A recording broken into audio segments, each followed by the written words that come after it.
die, we die together. You can get it done. You can get it done. What's more, you gotta get it done. There's a gleam, men. There's a gleam. Let's get the gleam, all right? Let's go. Want a piece of that championship? Put it in here. Hey, guys, where else would you rather be? It's the enemy over there. They're not your friends. You don't go over there and shake hands, smile, hug their neck. Let's knock them on their backs, butt them in the mouth, knock their ass in the dirt. That's what we got to do. We got to stop that buddy ball. Smash everybody in the mouth. Hey, baby, we're going to be here all day, baby. I like this kind of party. I like this kind of party, baby.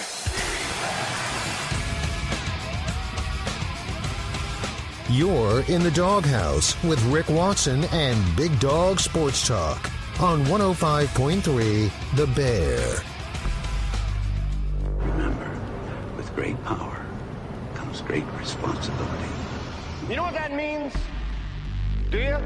We're the underdog. We're mutts. My number one play is the power sweep. If you only knew the power of the dark side.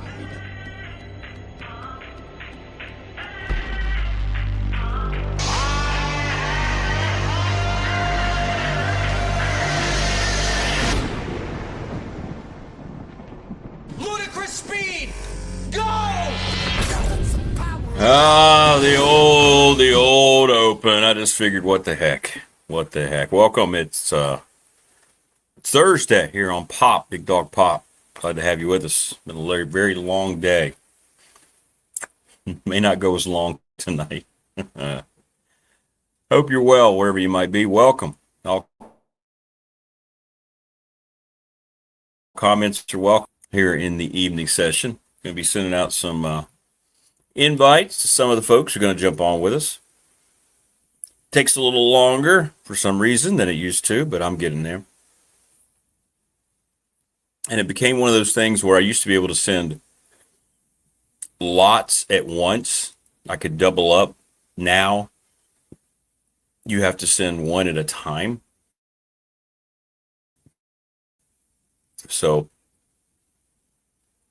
it gets a little more taxing as we go along. But hit us up in chat. Hit us up on our professional door text line. Whatever might be on your mind here this evening. We'll carry on with some of the things that we talked about this morning. Today's show, of course, had to be abbreviated. It was our all-staff meeting at Radford, and it went all day. One of those deals where nobody really looks forward to sitting in a room for that long, but there's some good information that comes out, some things that can be utilized and be processed any way that you so desire. And we'll get into it. We had some big news come out. Had heard some rumblings. And at the end of the meeting, our director of athletics, Robert Lindenberg, announced that he's retiring in December. So he will not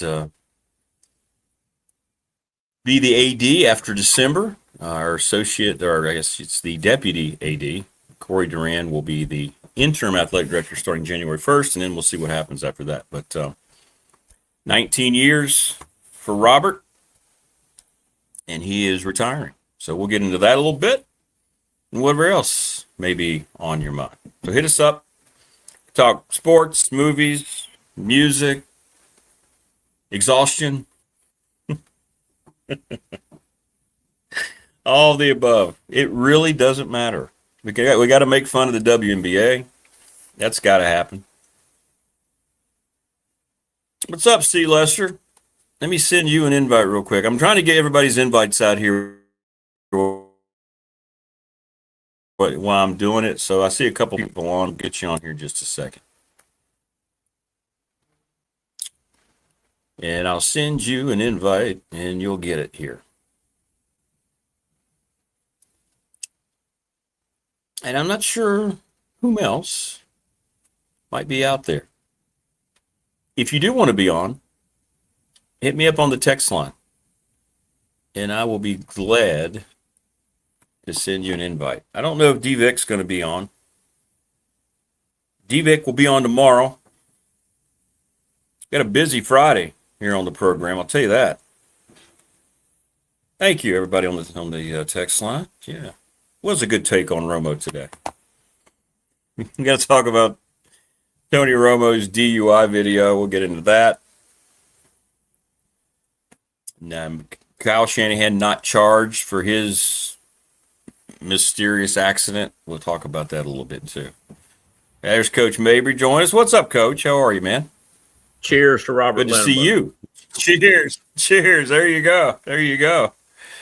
And let's see here. Well, Denny is, go get Denny back in there. Denny is here.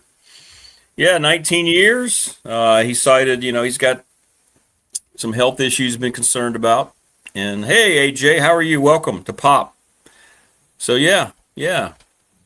And there's Denny Van Pelt. What's up, DVP? Can you hear us? I'm not sure Denny can hear us. We got you. We can hear you. I had to go run to the stairs because just as you threw me on, the Amazon guy's been here for the third time today, and the dogs went off. That's all right. What's up, Blender? Okay, you got us okay? Can you hear us? Everybody good? What's up, Blender? What's up, A. Bruce? Everybody subscribe. What's going on, fellas? How's your Thursday? I don't think anybody can hear me. Can anybody hear me? I hear you. You got me? Oh, okay. Good. All right. Good. Yeah, your volume toward the end of the week last week and like Monday was, and when Jen was on,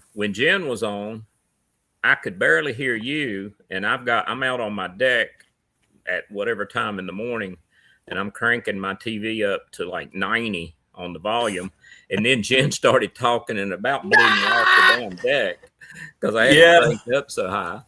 I had to work on the board a little bit. I think it's been better since when did we had the blowout Monday, didn't we? When everything kind of went haywire.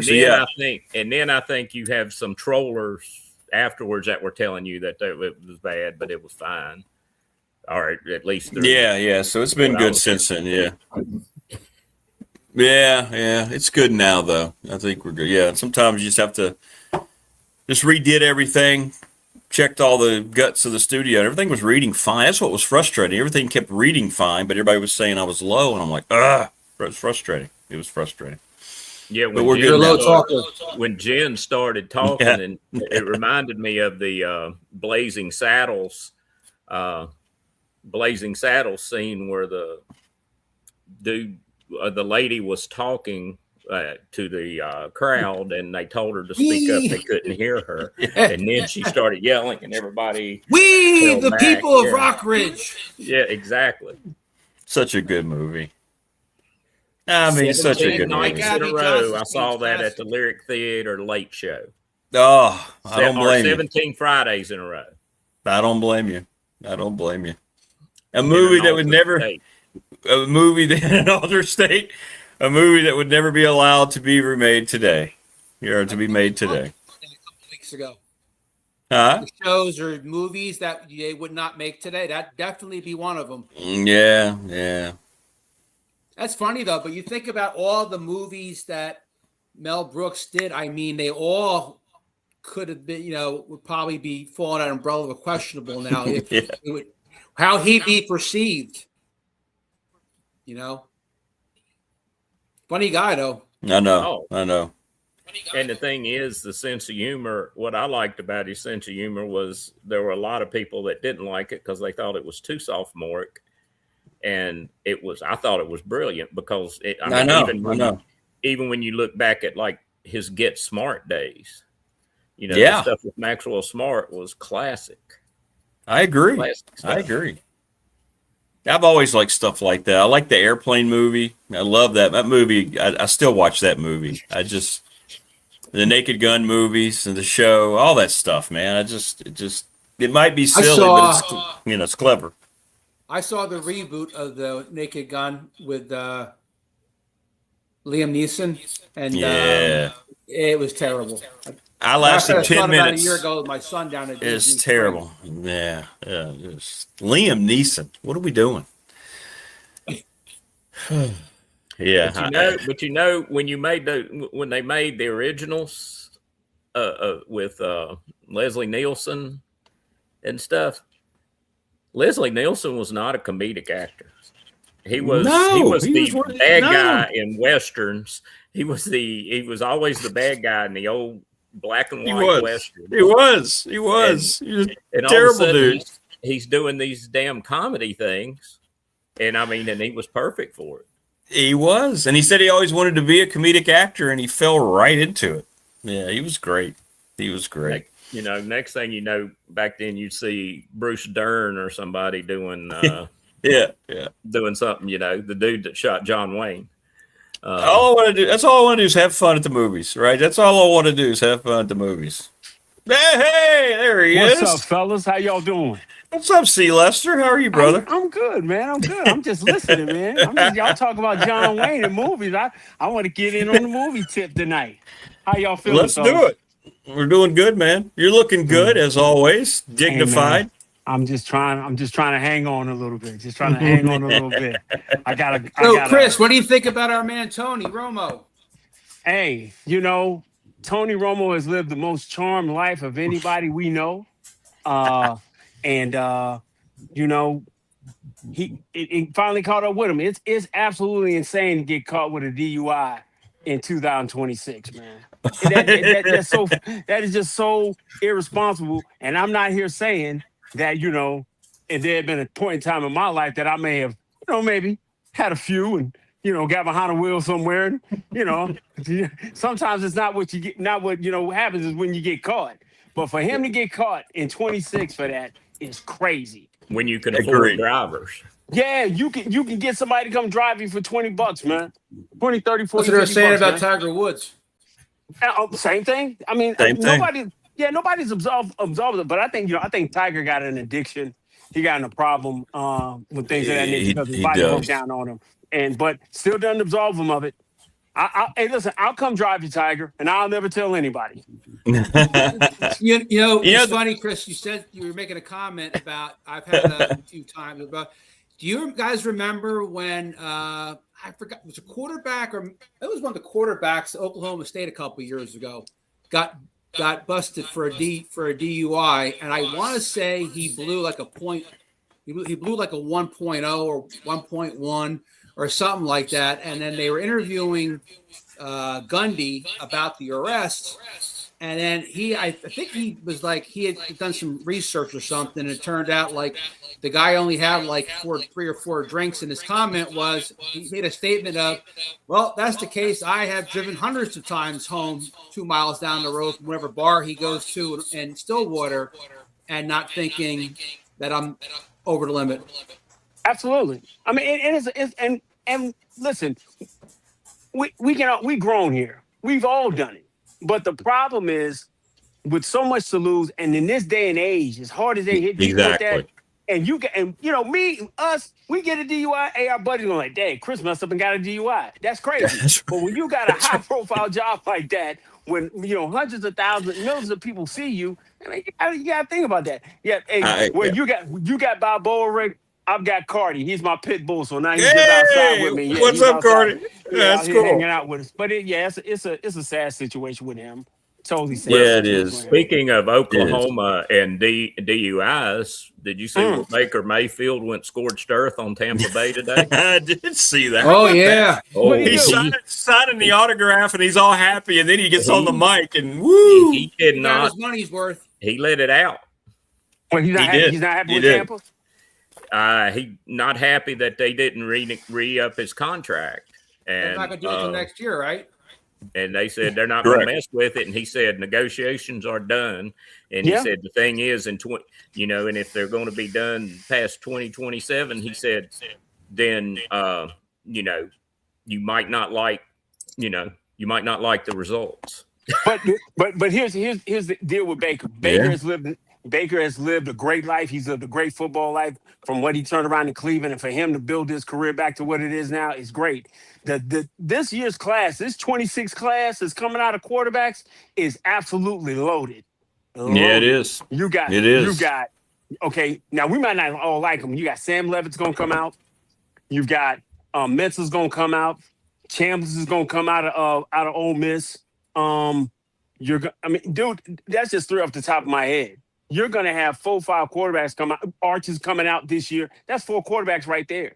And I think it's about 7. It's about 7. So the way the NFL looks at it is, do I want to pay Baker, who's a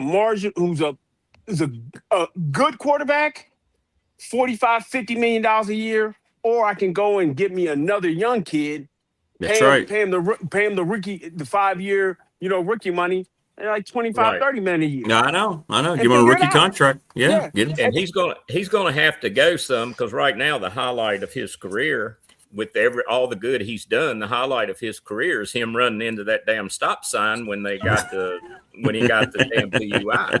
So That's true. And that one's going to be hard to top. I mean, even a Super Bowl last second pass at the end might not top that. It's got a chance. It's got a chance. They gave the Eagles gave Carter the biggest contract for a D tackle, 4 years and $152. And then he's also got his old teammate, spot next to him, getting $26 million a year. That big dude, Davis. Yeah, Davis. But as a 1-2 punch, those two guys are incredible. They're incredible. When you can stop the run the way they do, and he's a 3 technique that can get up the field the way he does and disrupt the backfield, you got to go ahead and sign him up. This will probably, this is going. And he's at the right age too. You got him south of 25. That's the key. Yeah, you got him south of 25. Chris, wasn't Carter a defensive end at Georgia? No, he's always a defensive tackle. He's always a tackle. Always a tackle. I'm thinking of the guy that went first overall to Jacksonville. Trey, you talking about Walker? You talking about Trayvon Walker? He was in it. He was in it. Yeah, he was in. And then you got his other guy. All those guys were on the same team. How scary is that? They won the national championship. That's how scared they were. They won the national championship. Yeah. Did y'all see where Amon Green from Green Bay has Parkinson's disease? Oh, does he really? All-time leading rusher. Yeah. I hate to hear that. I always liked him. I hate to hear that. He was tough. But the thing is, what's scary is you're starting to see more and more of Parkinson's, ALS. I was going to say, because Chris Johnson got ALS. Yep. And they're all neurological. Yes. Listen. And, not to sound, I don't want to start a political thing, because sometimes when you get into that's sort of scary. But it's the worst union of all. It's between them and hockey. Between them and hockey, they got the worst union of all of them out there. So you got guys going out there putting their lives in harm's way. And you got to remember, when Chris Johnson and Amon Green used to play, that's when Joker used to do 2-a-days. Stuff we talk about now where, my kid talking about 24 sessions. I was like, you don't even know what it was like to have to deal with the stuff those guys dealt with. And it's sad to see those guys go out there, because those were some really great players. The Amon Greens, the Chris Johnsons. When you had Junior Seau and what he did years ago, with the things he went through. Man, it's tough, man. Those guys gave us great enjoyment, and we sat around, man, and after it's all said and done, they got to deal with another 25, 30 years. It was so different back then, Chris. I mean, you got your I remember high school games. I don't remember the second half. Wow. You went and played. You didn't sit out for 2 weeks. I mean, the protocols are now better, but we all done it. We all had our bell rung. Probably should not have been in, and stayed multiple times. Multiple times. Take you out. The day I met Earl Campbell. Oh. He was in a wheelchair. Yeah. And taking Tyler Rose. Yep. And everybody talk, and you talk to the old school guys that watch football and, played in high school or whatever, and then didn't do anything beyond that. And they said, it just ain't like it used to be. Said they need to be more like Earl. and I'm like, what, 50 years old and in a damn wheelchair and on oxygen. Yeah. And Me and a friend, before I called you guys, we went over Emmitt Smith's carries in his career. Oh my goodness gracious! And so we were, we had Oh man, we were talking about what was a generational talent, and was he just a good? What makes a generational talent? So with me, the greatest generational talent quarterback to me is John Elway, hands down. Not saying that because you're a Broncos fan. Talented the greatest talent ever was John Elway. Yeah. And but then you turn around and say, well, is Brady generational? Was he a generational talent? I tell everybody, no. You saw what he was. That dude went 199 in his draft. But the carries that Emmitt only had in his career, outside of injury, he had 3 seasons where he was under 250 carries in his career. Now follow me, because if you turn around now, you give a guy 300 carries, like Saquon Barkley went over 300 carries the year he almost hit 2,000 yards. The next year, he was a shell of himself. And Emmitt did it year after year after year, getting that many. I'm talking about 315, 379. I mean, just insane, right? It's crazy. I know. And so guys and with Earl was the guy who made me love football. I know. Earl Campbell was the guy that made me love football. So I was like torn at that time between being a Houston Oilers fan and a Cowboys fan. When Phil Robbins was coaching at Christiansburg High School in '79, he had a running back, friend of mine, a year younger, Philip Oliver. And they played a game at Carroll County. And Philip had like 197 yards on 52 carries. And we were sitting in the brewery one night, and I said, this was before Coach Robbins had passed. And I said, Philip, you need to call that bastard up and tell him, like, I'm calling a lawyer for or child labor services or something, to try and get back. That's probably why I have these headaches today. Yeah. 52 carries in one. God. Oh my God. That's insane. Come on, Coach Robbins. What are you doing? Come on, man. You talk to Rags, and the single wing tailback for Rags would be 30, 32, a high number there. Back when I ran offenses and stuff, no more than usually, and I didn't keep count, but it was usually no more than 18, 19, 20. But if you go back to it, right? Me and the kid were talking, and we were like, well, I want to go somewhere where they throw the football, right? And so when I started looking around the country, man, they still run the ball, even though we look at guys throwing the ball like Mendoza. And, everybody jumped up and down on Mendoza because he didn't throw over like 250 yards in so many different games. I know. But the thing about it is that Cignetti is going to run the ball 30, 35 times a game. Now, you're going to need multiple backs, which kind of helps. But man, you got to run the football. You got to control the clock. You got to set dominance at the line of scrimmage and go. And the other thing is you save your defense. Yeah, and the big thing with that too, people talk about the spread and stuff, but we won state championships out of the spread running the football. Absolutely, spread them out. You can sit there. You can line up in different personnel. Yes, sir. From that, without even having to bring people off the sidelines. Yeah, and still run the football. And Brad Bradley at William Campbell, same thing. God, when he had Cedric Pearman, he was putting all sorts of passing numbers up, but Cedric Pearman still had 1,500 to 1,800 yards rushing. There you go. And everything. And he starts running that spread read and everything. Shoot. Yes, sir. Yeah, that's a beautiful offense. That's a beautiful. I love Cignetti. Did y'all see Cignetti's comment today as he finished up his presser? It's made the rounds on X. He said that the Big Ten's the best league in football. We don't run a hype machine. He was attacking the SEC here. We don't run a hype machine up here in the Midwest. We believe everything's earned, not given. And when we fall short, we say, you know what? We fell short. And then we go back, we don't whine and complain. That's why we're the best league. And, he's a little tired of the SEC's posturing, as all of us really are, to be honest with you.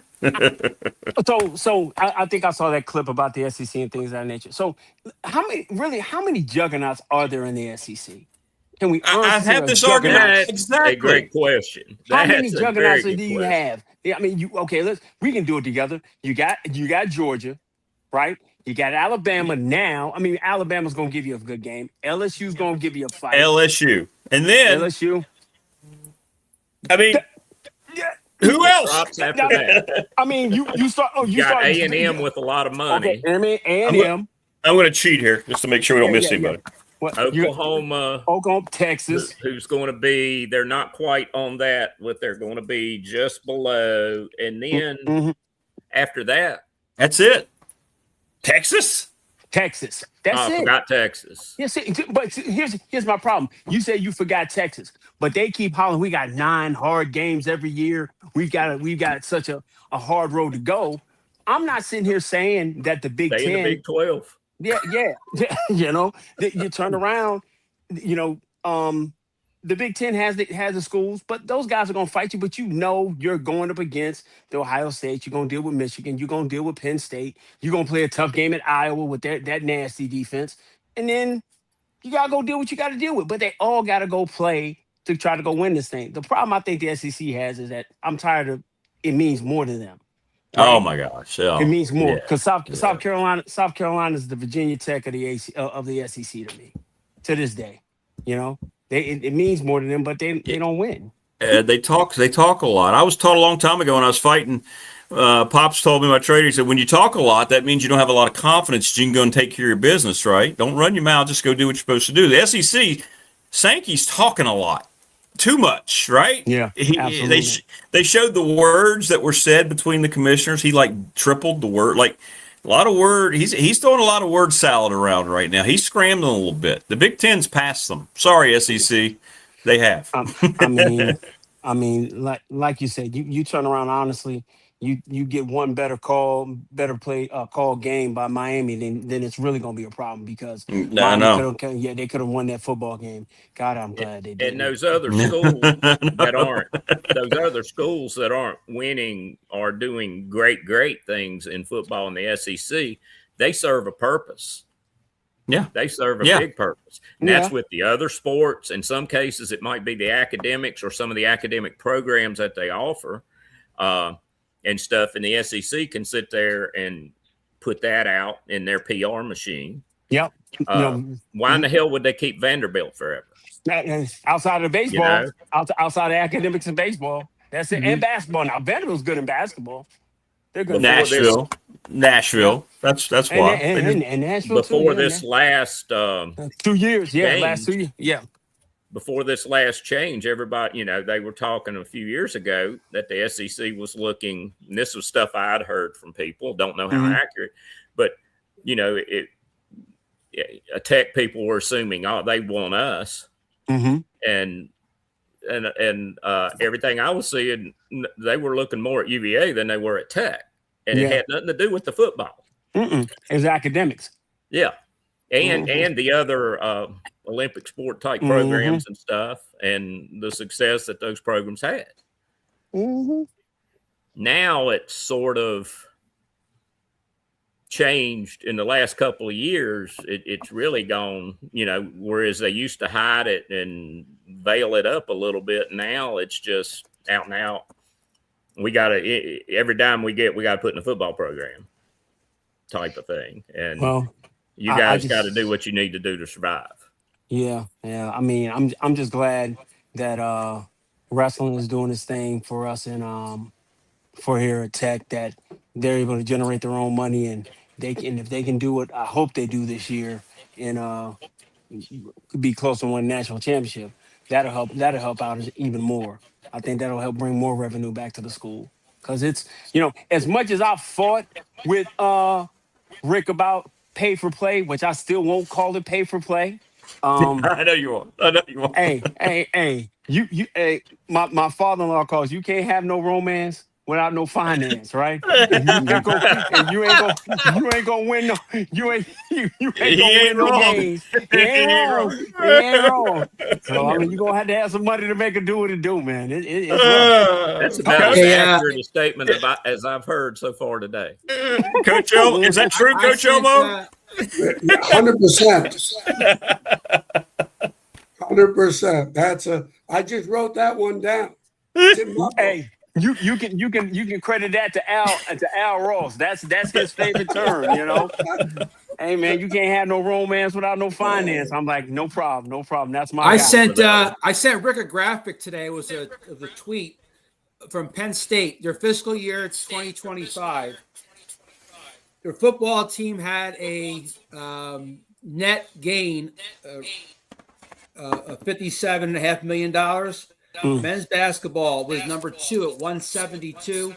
You take their other 25 sports and combine them, it was a negative 39 million and change overall for the fiscal year 2025.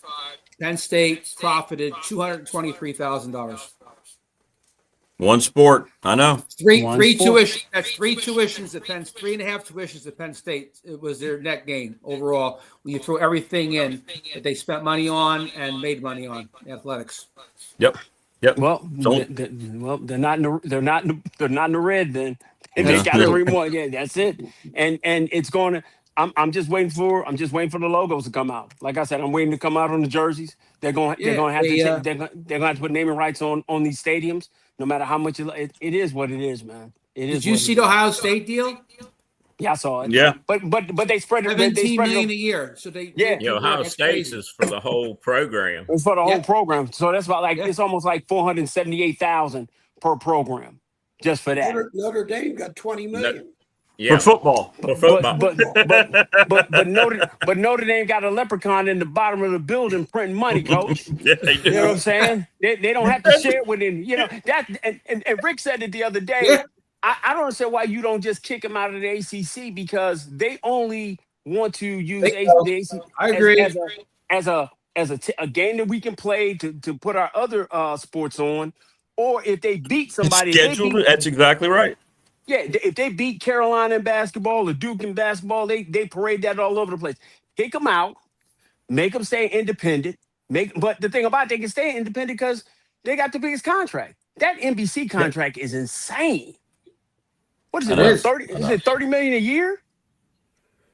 And share with no one. Yeah. And share with no one. Yeah, I think so. I think that's right. Yeah. Their bowl game money, nothing. It's all theirs.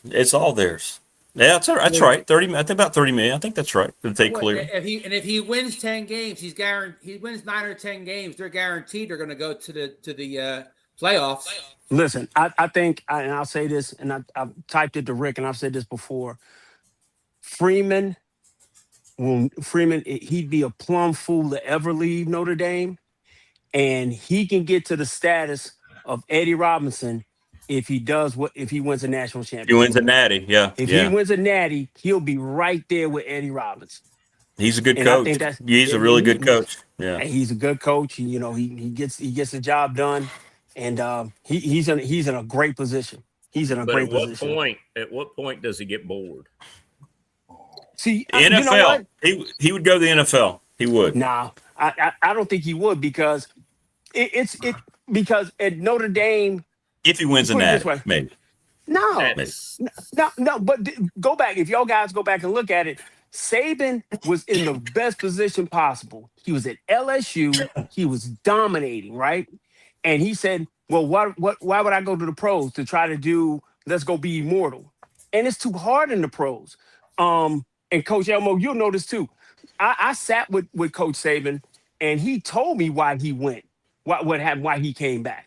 He turned around, he said, point blank out, I cannot control my destiny. He had already talked to Dr. Andrews. Dr. Andrews said that Breeze would get back with his shoulder and that Culpepper would not get back with his knee. He told the GM that. The GM still went with Culpepper. That's why he left in the middle of the season. He said, I can't control my destiny if I got to have other people do it. Now, he really got out because he didn't have to deal with this money. That's right. He didn't want to have to deal with that money. What Coach Saban was doing down there with the kids, baseline was this. So, Coach Elmo, all you guys know, a college kid will get a stipend 4 times a year, right? 4 times out of the year, they get $3,500. They get that money. What Alabama was doing, and this was up front, they give every kid $25,000 a year. Give them $25,000 straight out the gate. So you get $25,000, which is stipend. That was your baseline. So if a kid is there, now, but if you think about it, you got 105 kids, 25,000 ain't nothing. 25,000 over a 9-month stretch. That's pretty much what they make if they worked a part-time job. Yeah. You see what I'm That's saying? true. And so the student athlete is at the greatest disadvantage, in my opinion, because they don't have a life. They got a 5 o'clock. Come on, Coach. You got a 5 o'clock wake up. You got even the dog knows. 5 o'clock wake up. You get out. You get to the facility. You're there all day to noon. You come out there. You go to class. You go home. You eat. You turn around. You back in the facility. You doing a training. You doing some film. You doing some rehab. And then you got to also think about in that situation, that's all they can do. So what he did was say, I'm gonna give him 25,000. Now, if you're a little bit better, a little bit this, that, they give you a little more money. But the problem that he had was he couldn't stack the deck anymore. He couldn't put 4 stars and 5 stars and put them on the second team. That's what he hated. He had to share the wealth with the rest of the country, and that's what ran him out, in my opinion. Yeah. What do you think, Coach? You were with Coach Saban how long? You were with him a long time. So yeah, no, when you look at the programs like Alabama, Notre Dame, Rick, we were talking about this on the last show. I call it the 10% selection schools. Yeah, selection schools, and it's the 10% club. There's only 10% of them out of the 125. And those guys are able to retain their starters. That could be, 3 defensive tackles, 3 defensive ends. Sometimes your third guy in the rotation, when you get 25 snaps out of him, you're looking at three people per position, 3 safeties, 3 corners, 3 defensive tackles, 3 ends, 3 linebackers. The 4th guy, you're going in if it's just a disaster. But those and even at the Alabama's and Notre Dame's, that's called depth. Yeah. You can have that. There's not a drop off. And so those guys are able to retain their roster. They're good players. Very few starters, unless like the quarterback in Georgia, when he went to Miami, they didn't try to keep him. Go. Yeah. But very, and you got to be careful taking a Power 4 player on the portal because they're going to cost you. And if they're leaving if they're starting, they're not leaving. Mm-hmm. It's a backup. It's a number 2 guy. Now this is take the quarterback out of the conversation. But you get an offensive lineman that's a second string Alabama kid. He may not be good enough to play for you. Just because he's at Alabama on a scholarship, just like Virginia Tech signed this offensive lineman from Oklahoma. Okay, as a portal kid, and I heard he got hurt in the spring, didn't practice in the spring, but he better be good because it costs them a lot of money as opposed to going to the group of 6 or 1 AA. Bayshore Putin did not cost Brent Pry a whole lot coming out. Nah, but I think, Coach, what had to happen for Coach Moore at Tech was, above all else, he had to go get capable bodies. You got to remember, man, for 3 years, they brought 5 guys into the program. 5 offensive linemen. So to turn around as of think about that, Rick. 5 offensive linemen. You got to play 5 in a game. You bring 5 in. That's right. Yeah. So to turn around, and since I think of May of this year, they brought 18 guys into the program. So out of 18 guys, if you can get 9 guys, and Coach, they got it now where they don't just have 2 offensive line coaches. They got 4 offensive line coaches. They got 2 major offensive line coaches working with the guys. They got a whole nother room where they're grooming. That's a terrible word. They're getting those guys ready to be able to play in the season. And that's just how it's done. We jump up and down about all the different things that, coaches, and doesn't have this or doesn't have that. To double your staff, to almost double, they put 25 more new staff members at Tech to try to just get this thing up to speed. This is how far behind they had allowed this thing to fall off, and Big time. they let it fall off, Coach. You know, especially and the recruiting part of it, more than anything else. The Mhm. on-field coaching, having a GM, a general manager. I was listening to Kyle Whittingham. He interviewed him at Michigan. And they asked him, "What about NIL money?" He goes, the kid comes in his office, wants to talk about NIL money. He goes, "Go to the next door." Yeah. The GM, go to the next door. You know, the coaches are out of that business in terms of they are and they aren't, Coach. Whereas the coach sets the standard the way he takes and where he sets the money up.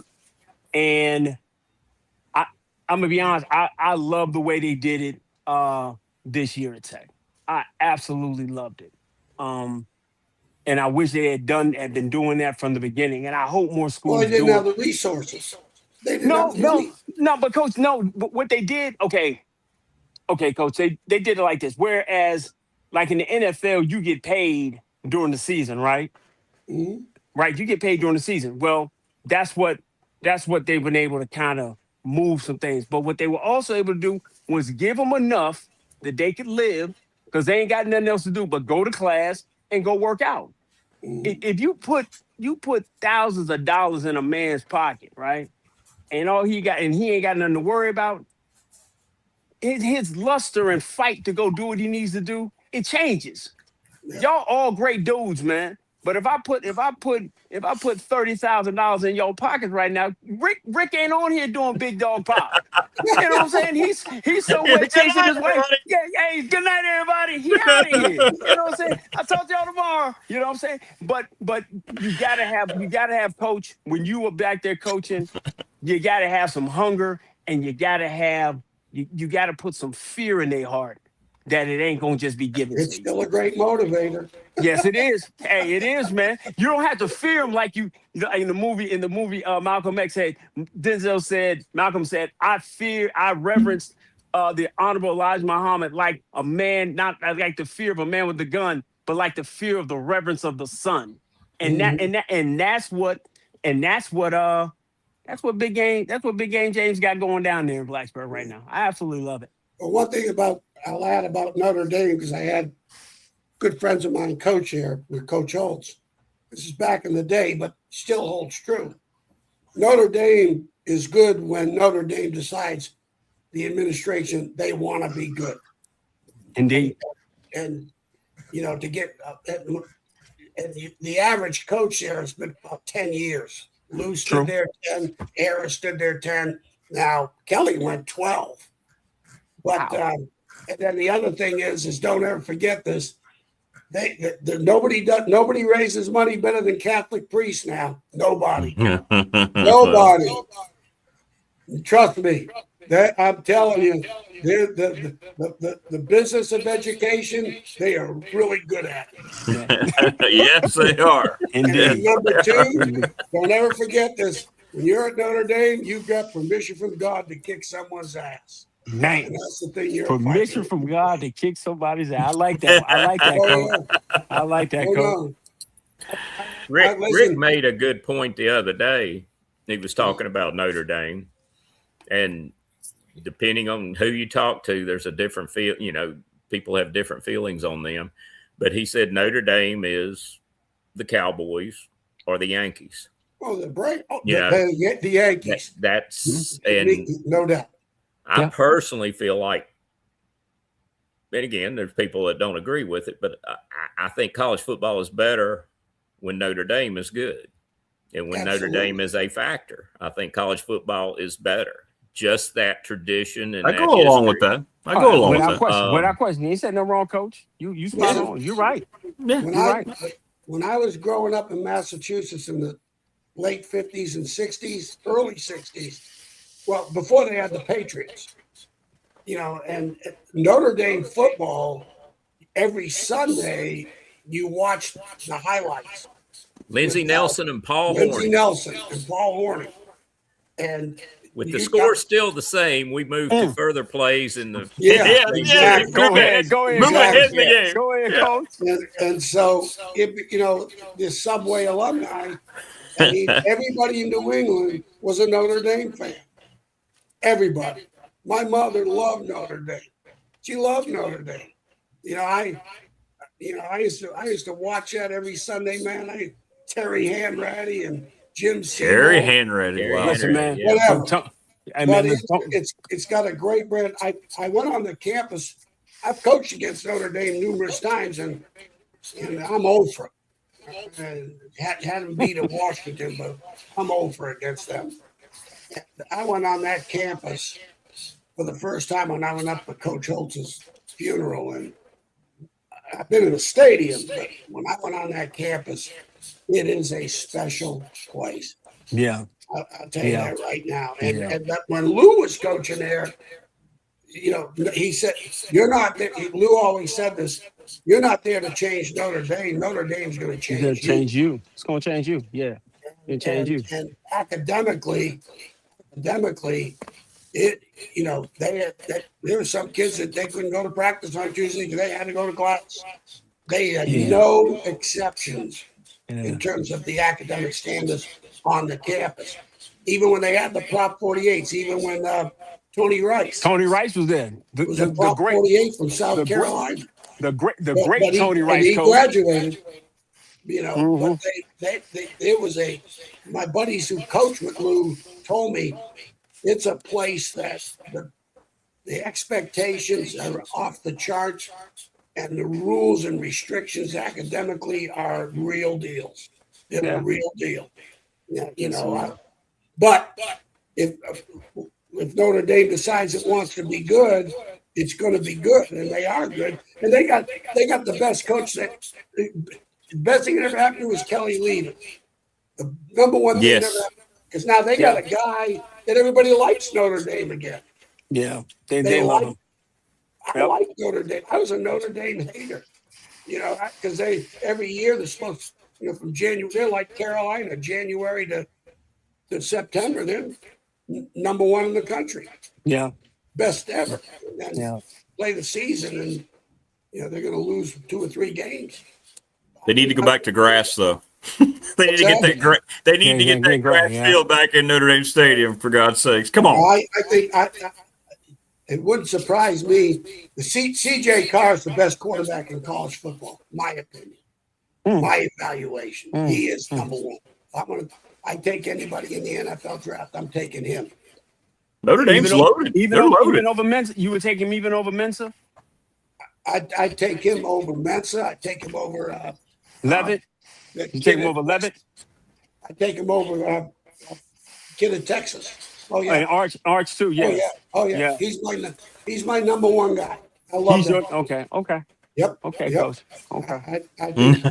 Chris is like, okay, whatever. No, listen, I'm not arguing with Coach, because my thing is Coach is going to look at film a different way. And like I said, it's 5 guys that, and I couldn't even get 5 off the top of my head. Yeah. There's 2 kinds of quarterbacks. Okay, give it to me, Coach. There's West Coast guys, the Brady's, the Breeze, that are timing throw guys. They're on the clock. They're gonna create. They're gonna extend plays with their feet and their head. Okay. And the coaching breaks down. Drew Brees is going to extend that play to get the most out of it, because he was really athletic in the pocket. And that's what the NFL is. You cannot. Okay, classic example. Give it to me. South Carolina, last year they tried to make the kid an NFL quarterback. He's not. He's a spread guy. There's 2 kinds of quarterbacks. There's spread guys, and there's West Coast guys. I think C.J. Carr is a West Coast guy that can run a spread offense, but there's a lot of spread offensive guys cannot run the West Coast. They can't do the timing throws, the rhythm and the timing. They're throwers. They're not passers. So let's take a guy from a couple years back, Coach. You take Cam Ward. Cam Ward is a West Coast guy that can play the spread, though. Correct? Right now he is. He's getting there. He's getting there. Think about Cam Ward. You look at his career and development. Now here's where the portal. You go. Okay, the portal. This is where the portal works. This kid started out with Immaculata, wherever it was. School in Texas. Then goes to Washington State. Then goes to Miami. Was a Heisman. Now he's in the NFL. How about that road to success? Yeah, right.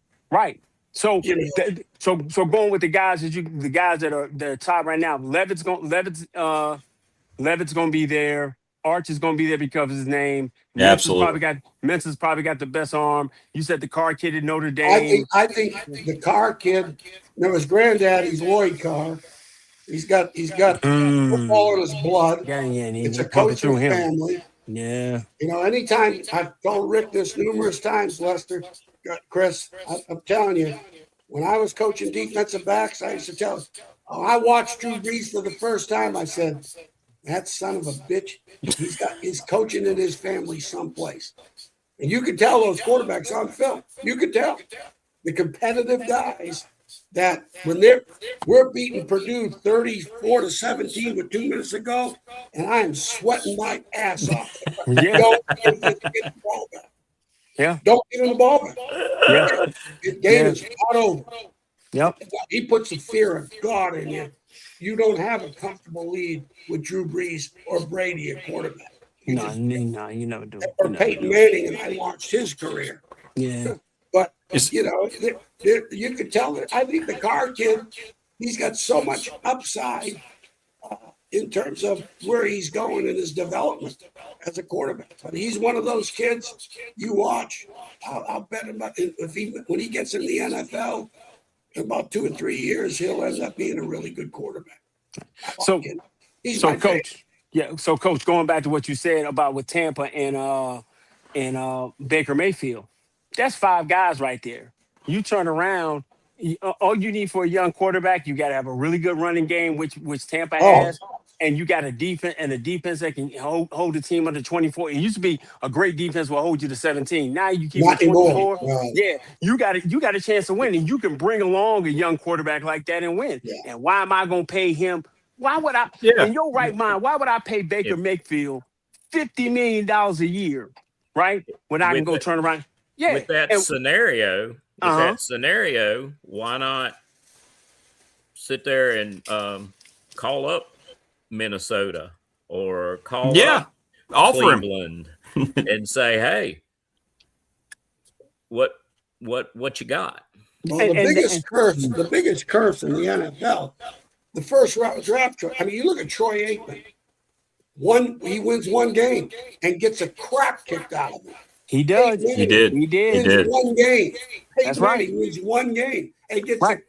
So you either put that kid in there and get the crap kicked out of you, right? And in 3 years, you got a chance to be in the playoffs if he's that good. But the way you can protect him now, Coach, is with a running game, with a tight end.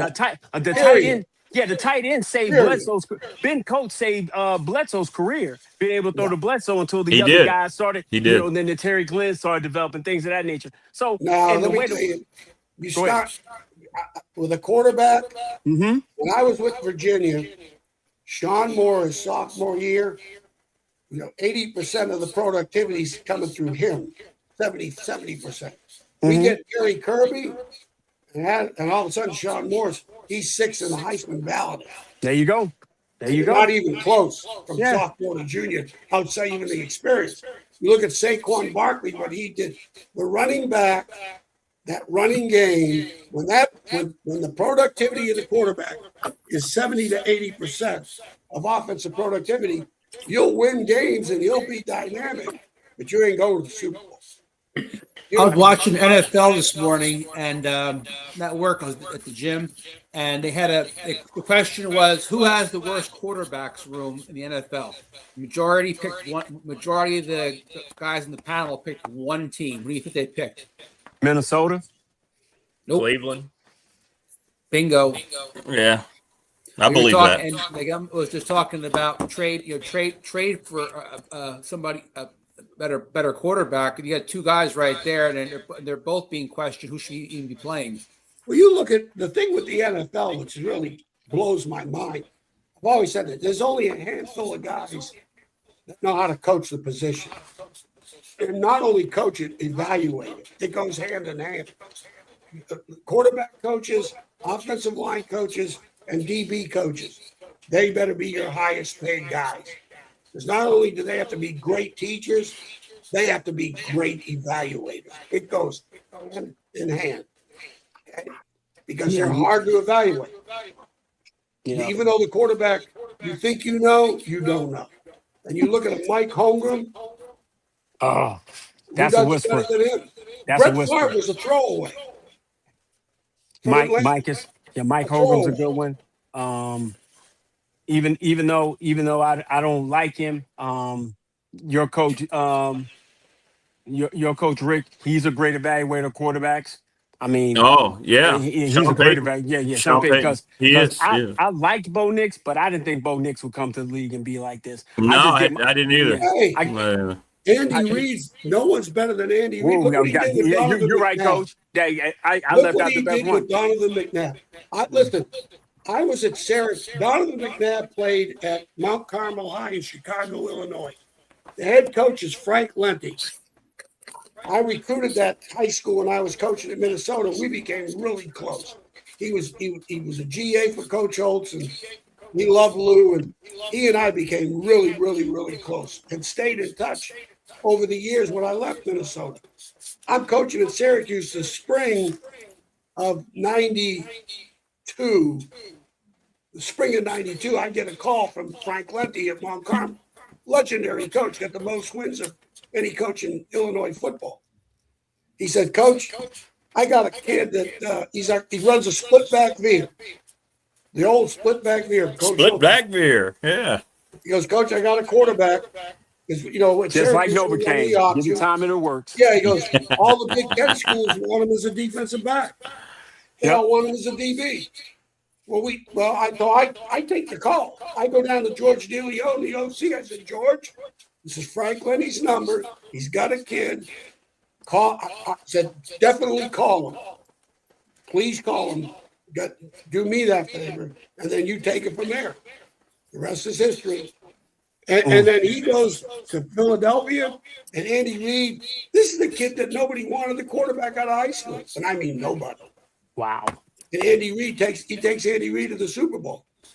Patrick Mahomes. Tell me if Patrick Mahomes, if he's not with Andy Reid, I guarantee you, if you ask Patrick Mahomes, where would you be without Andy Reid? He'd tell you lost.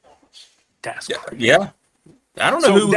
Yeah, I agree with that. So here's my question, Coach, and I'm gonna ask all y'all: do you think, with Justin Fields being there in Kansas City this year, and if he gets an opportunity just to sit there for a year, because me personally, I'm not bringing back Mahomes this year. He tore his ACL the last game of the season, and I'm a bit, I understand medical science is great. Had Kellen Winslow had that at that time, or other guys, they probably could have prolonged their career and came back, but you didn't have that. I still believe that it is a 8 to 12 month surgery before you're back to. I agree with you. Yeah, I agree with you. You're back to going out, taking the garbage out, mowing the lawn, taking stuff up and down the stairs.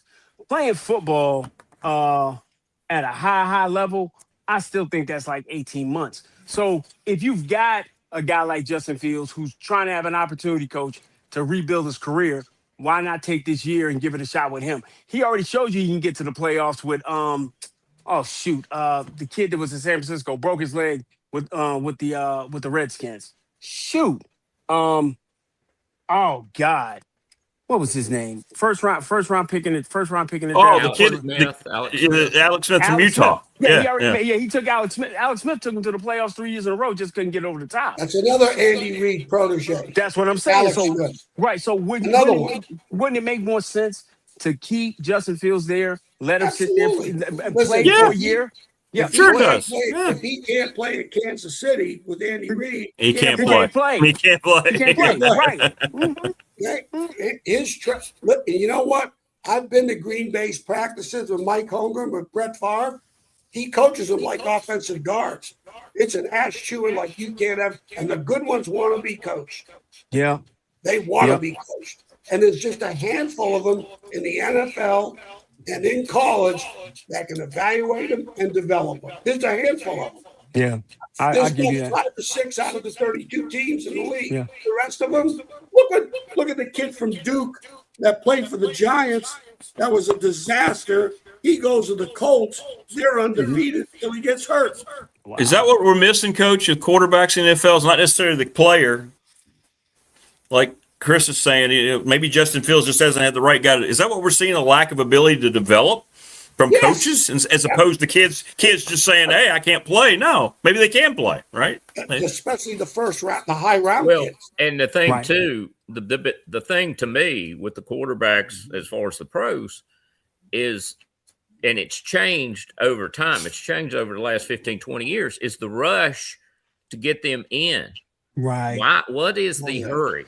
Yeah, you're right. You know, you're absolutely right. I know what the hurry is from up top. It's financial. It's money. We want to get as much as we can out of this cat before he gets off his rookie contract. But the thing is, how many quarterbacks over the years have been ruined because they were rushed into before they were ready, and then mentally they were shot after that? Well, here's Dave, think about this. This is the GM's dilemmas. And not that I know, but this is what I think I know. You either get the quarterback and build your team, or build your team and get the quarterback. I mean, if there's very few Joe Namaths. Joe Namath built the Jets. They didn't really have to build a team around. He built the Jets. There's very few quarterbacks that can come in and build a team by his play. He builds the team, as opposed to you look at what the Cowboys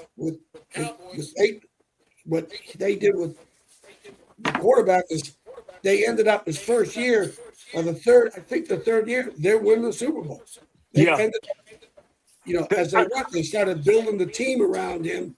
But you got to be ready. If you're going to play him early, Dave, you got to be ready to get your ass kicked. But that's what happened, Coach, because you go back, and I'm going to give you the two that I saw do that.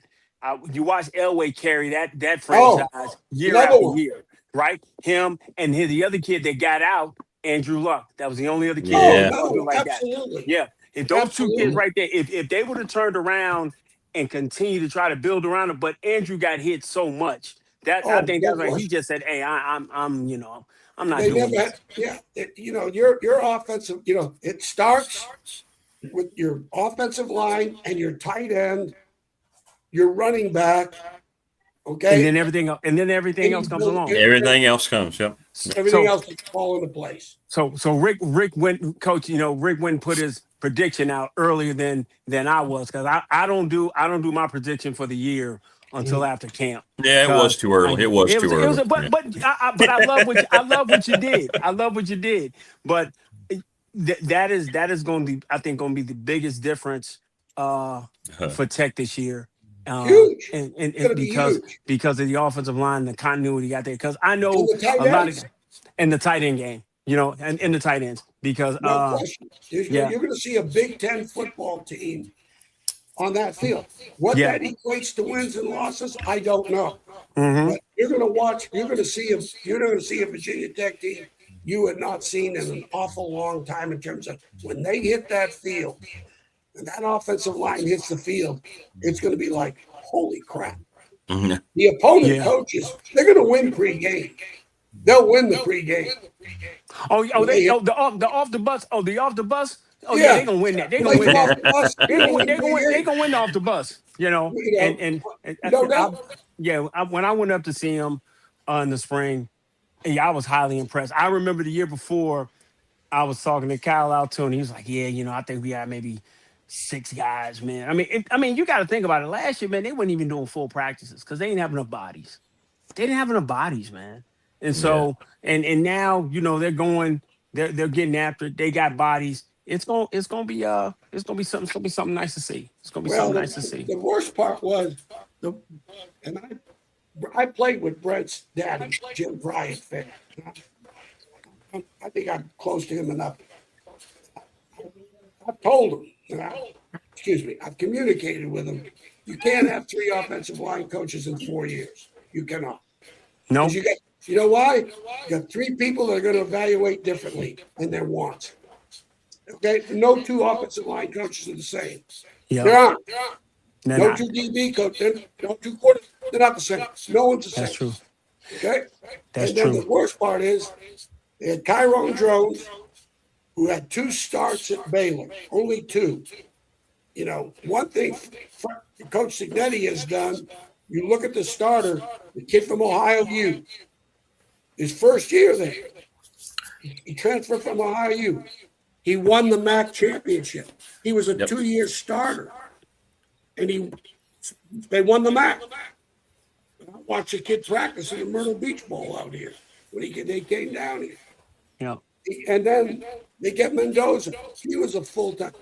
You want at least 18 to 22 starts and come from a winning program. And that, if I'm going to the portal, that's my criteria. There may be exceptions, but let me tell you, you better give me a good reason to take this son of a bitch. That's true. If doesn't fit those 2 criteria in the portal, Yeah. I don't care where he's playing. I don't care if it's Norfolk State, or Roanoke College, or Old Dominion. But I don't want to overpay. I'm not going to the Power 4 to pay guys that can't play where they're playing. Yeah, I think that was like where, and Rick is a real big proponent on Grunk, and I'm gonna get out y'all here. I gotta go find out tour buses for the families in these away games this year. We trying to do tour buses. Well, that's smart. That's smart. Dude, we'll have to talk about that. Yeah, I got to talk to you about that. It's actually smart. It's actually smart. Hey, Chris, by the way, if your Cowboys can just play any kind of defense at all, they're going to be Coach, in the I gotta playoffs. go. I ain't got enough time to talk about that defense. Well, they're going to be in the playoffs. He needs another show. Confused before he leaves. I'm not a fan. I'm just telling you. Coach, Now he's all fired up again. I gotta go, Coach. I'm gonna catch you next time. You cannot. Oh my God, when you You're got going the to have 30. a good year. Hey, listen. This is the one thing that I worry about, and I'm gonna get out y'all here.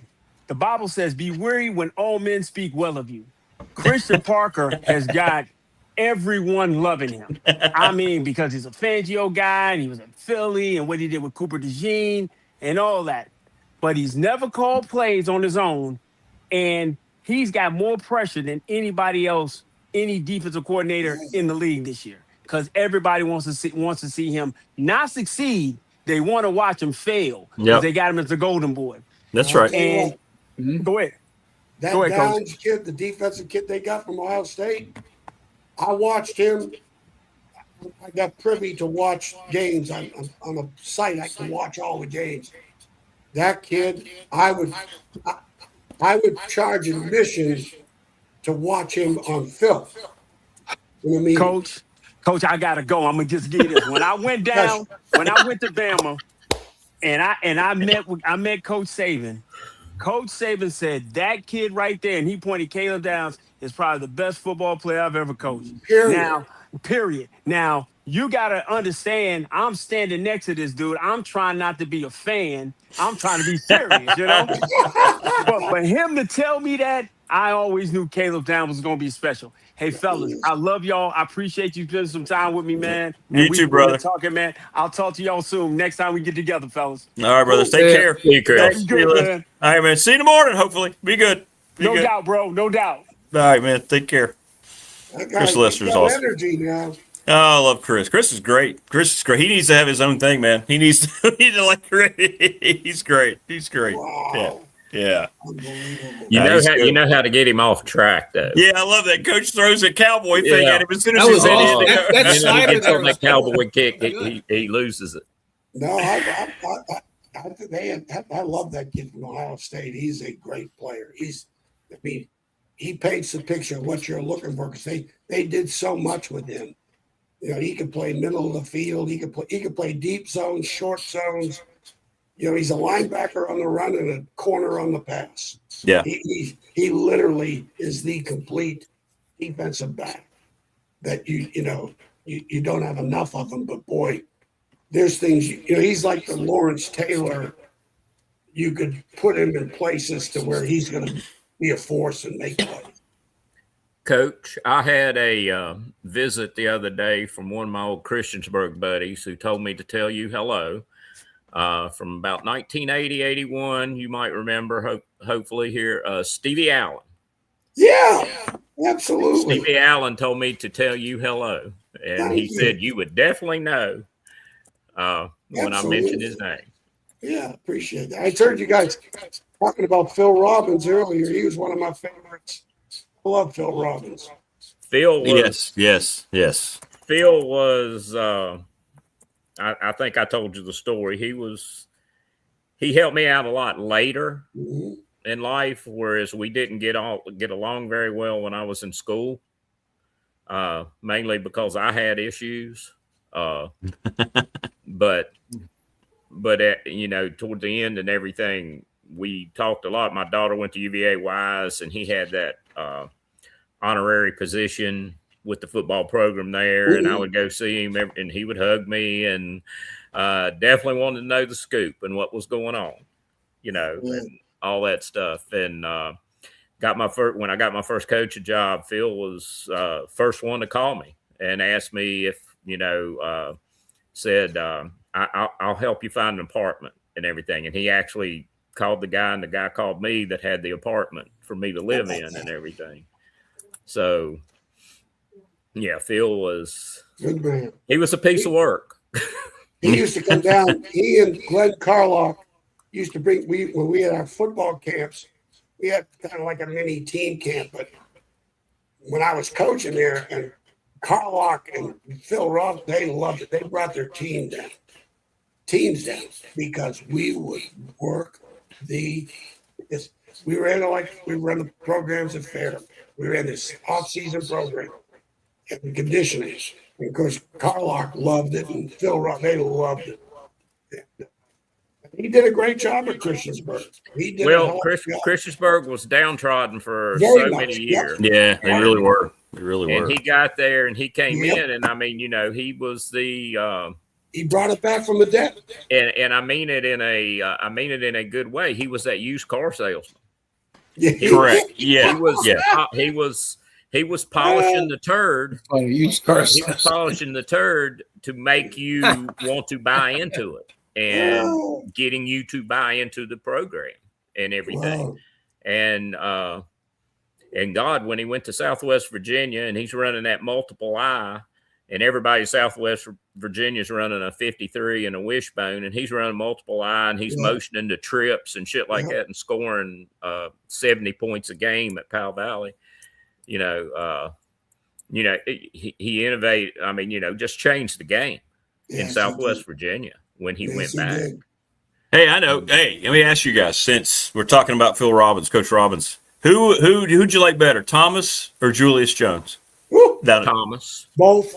Both were great. But I know who he liked because he told me. But watching them on film, which I've had the ability to do now, and spend time watching the film of them in high school, Thomas was just a step above to me. It refreshed my memory, Dave. Where did those kids go? Thomas went to UVA. Julius went to Notre Dame. Julius went to Notre Dame. I coached against him when I was at Purdue. This is crazy.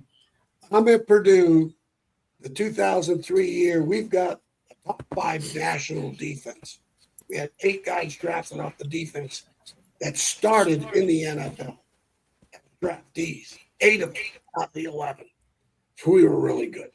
We're playing Notre Dame, and the offensive coordinator, I knew well. I was at Washington with him, and the defensive staff, Rock Spatz, knew the coordinator at Notre Dame too, and he really had no concepts of running the football.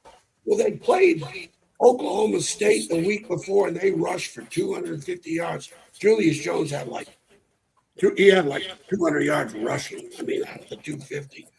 And we came into our game, and I don't know if that was by accident, but we always said, we go, if they had Brady Quinn was a true freshman at quarterback. Well, they got Julius Jones in the backfield, and they got Brady Quinn throwing the thing all over the lot. We ended up taking him to the ground like 20 to 25 times. We beat their ass like a drum. And thank God that offensive coordinator didn't know how to run the football. There's a high school game that I put up that's on my site, but it's on a couple others too. And I was lucky enough to get my hands on it. Powell Valley played J.I. Burton in 1994. Coal mining, baby. And Thomas Jones had 461 yards rushing. Oh, Jesus. And J.I. Burton had a back by the name of Boo Sensabaugh. And I think I might be wrong. I think he went to West Virginia. Okay. And he ran for like 260 some yards in the game. Wow. Coach Robbins agrees with you, Coach Mabry. He said Thomas, not only because he was more of a complete player, but he also got Julius to come and helped him develop into the player he was for the program too. Thomas looked more physical. Yeah. And I mean, the durability with his body, if you look at his NFL career, I mean, 10,000 yards rushing? Yeah. In the NFL? Yeah. Wow. I think so. Yeah. I mean, good player in the NFL. You know, I mean, he just didn't make an appearance and disappear, and his body held up, and now he's in like acting and modeling and all that stuff. So how about that? Nice. Oh yeah, from what I understand, he's been in like a couple of series and stuff, and wow, he's Hollywood now. So I'm thinking about that. Coming from the hills of Appalachia, the coal mines. Yep. Hey, with the sun from 10 to 2, sunrise at 10 and sets at 2 o'clock, right between them mountains in the valley. Go back there. God almighty. But he had that 461 yards, and then I'm not for sure about what a lot of other backs did. And then Stephen Peoples from Galax in 2013 went to Graham and ran for 501 against Graham. Jesus. At Mitchell Stadium. The G-Man. Running in that Mark Dixon offense at Galax when they were cranking. Denny, I got a baseball question I need to ask you. Shoot. How's Tampa Bay? How are they doing? They develop their players. They what? They develop their players. The guys you see on the major league team, for the most part, are the guys that they've drafted. That's true. That's kind of been their. That's true. You know what their formula of success, because you look at their salaries, they're at the bottom third every year. Unbelievable. That was my point. The problem is their problem is kind of like the new transfer portal situation. They will lose guys to free agency because they get bigger contracts, like Evan Longoria.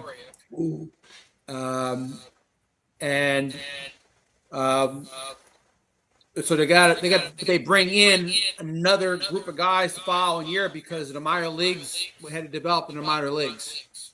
Is that the front office? That's the whole system.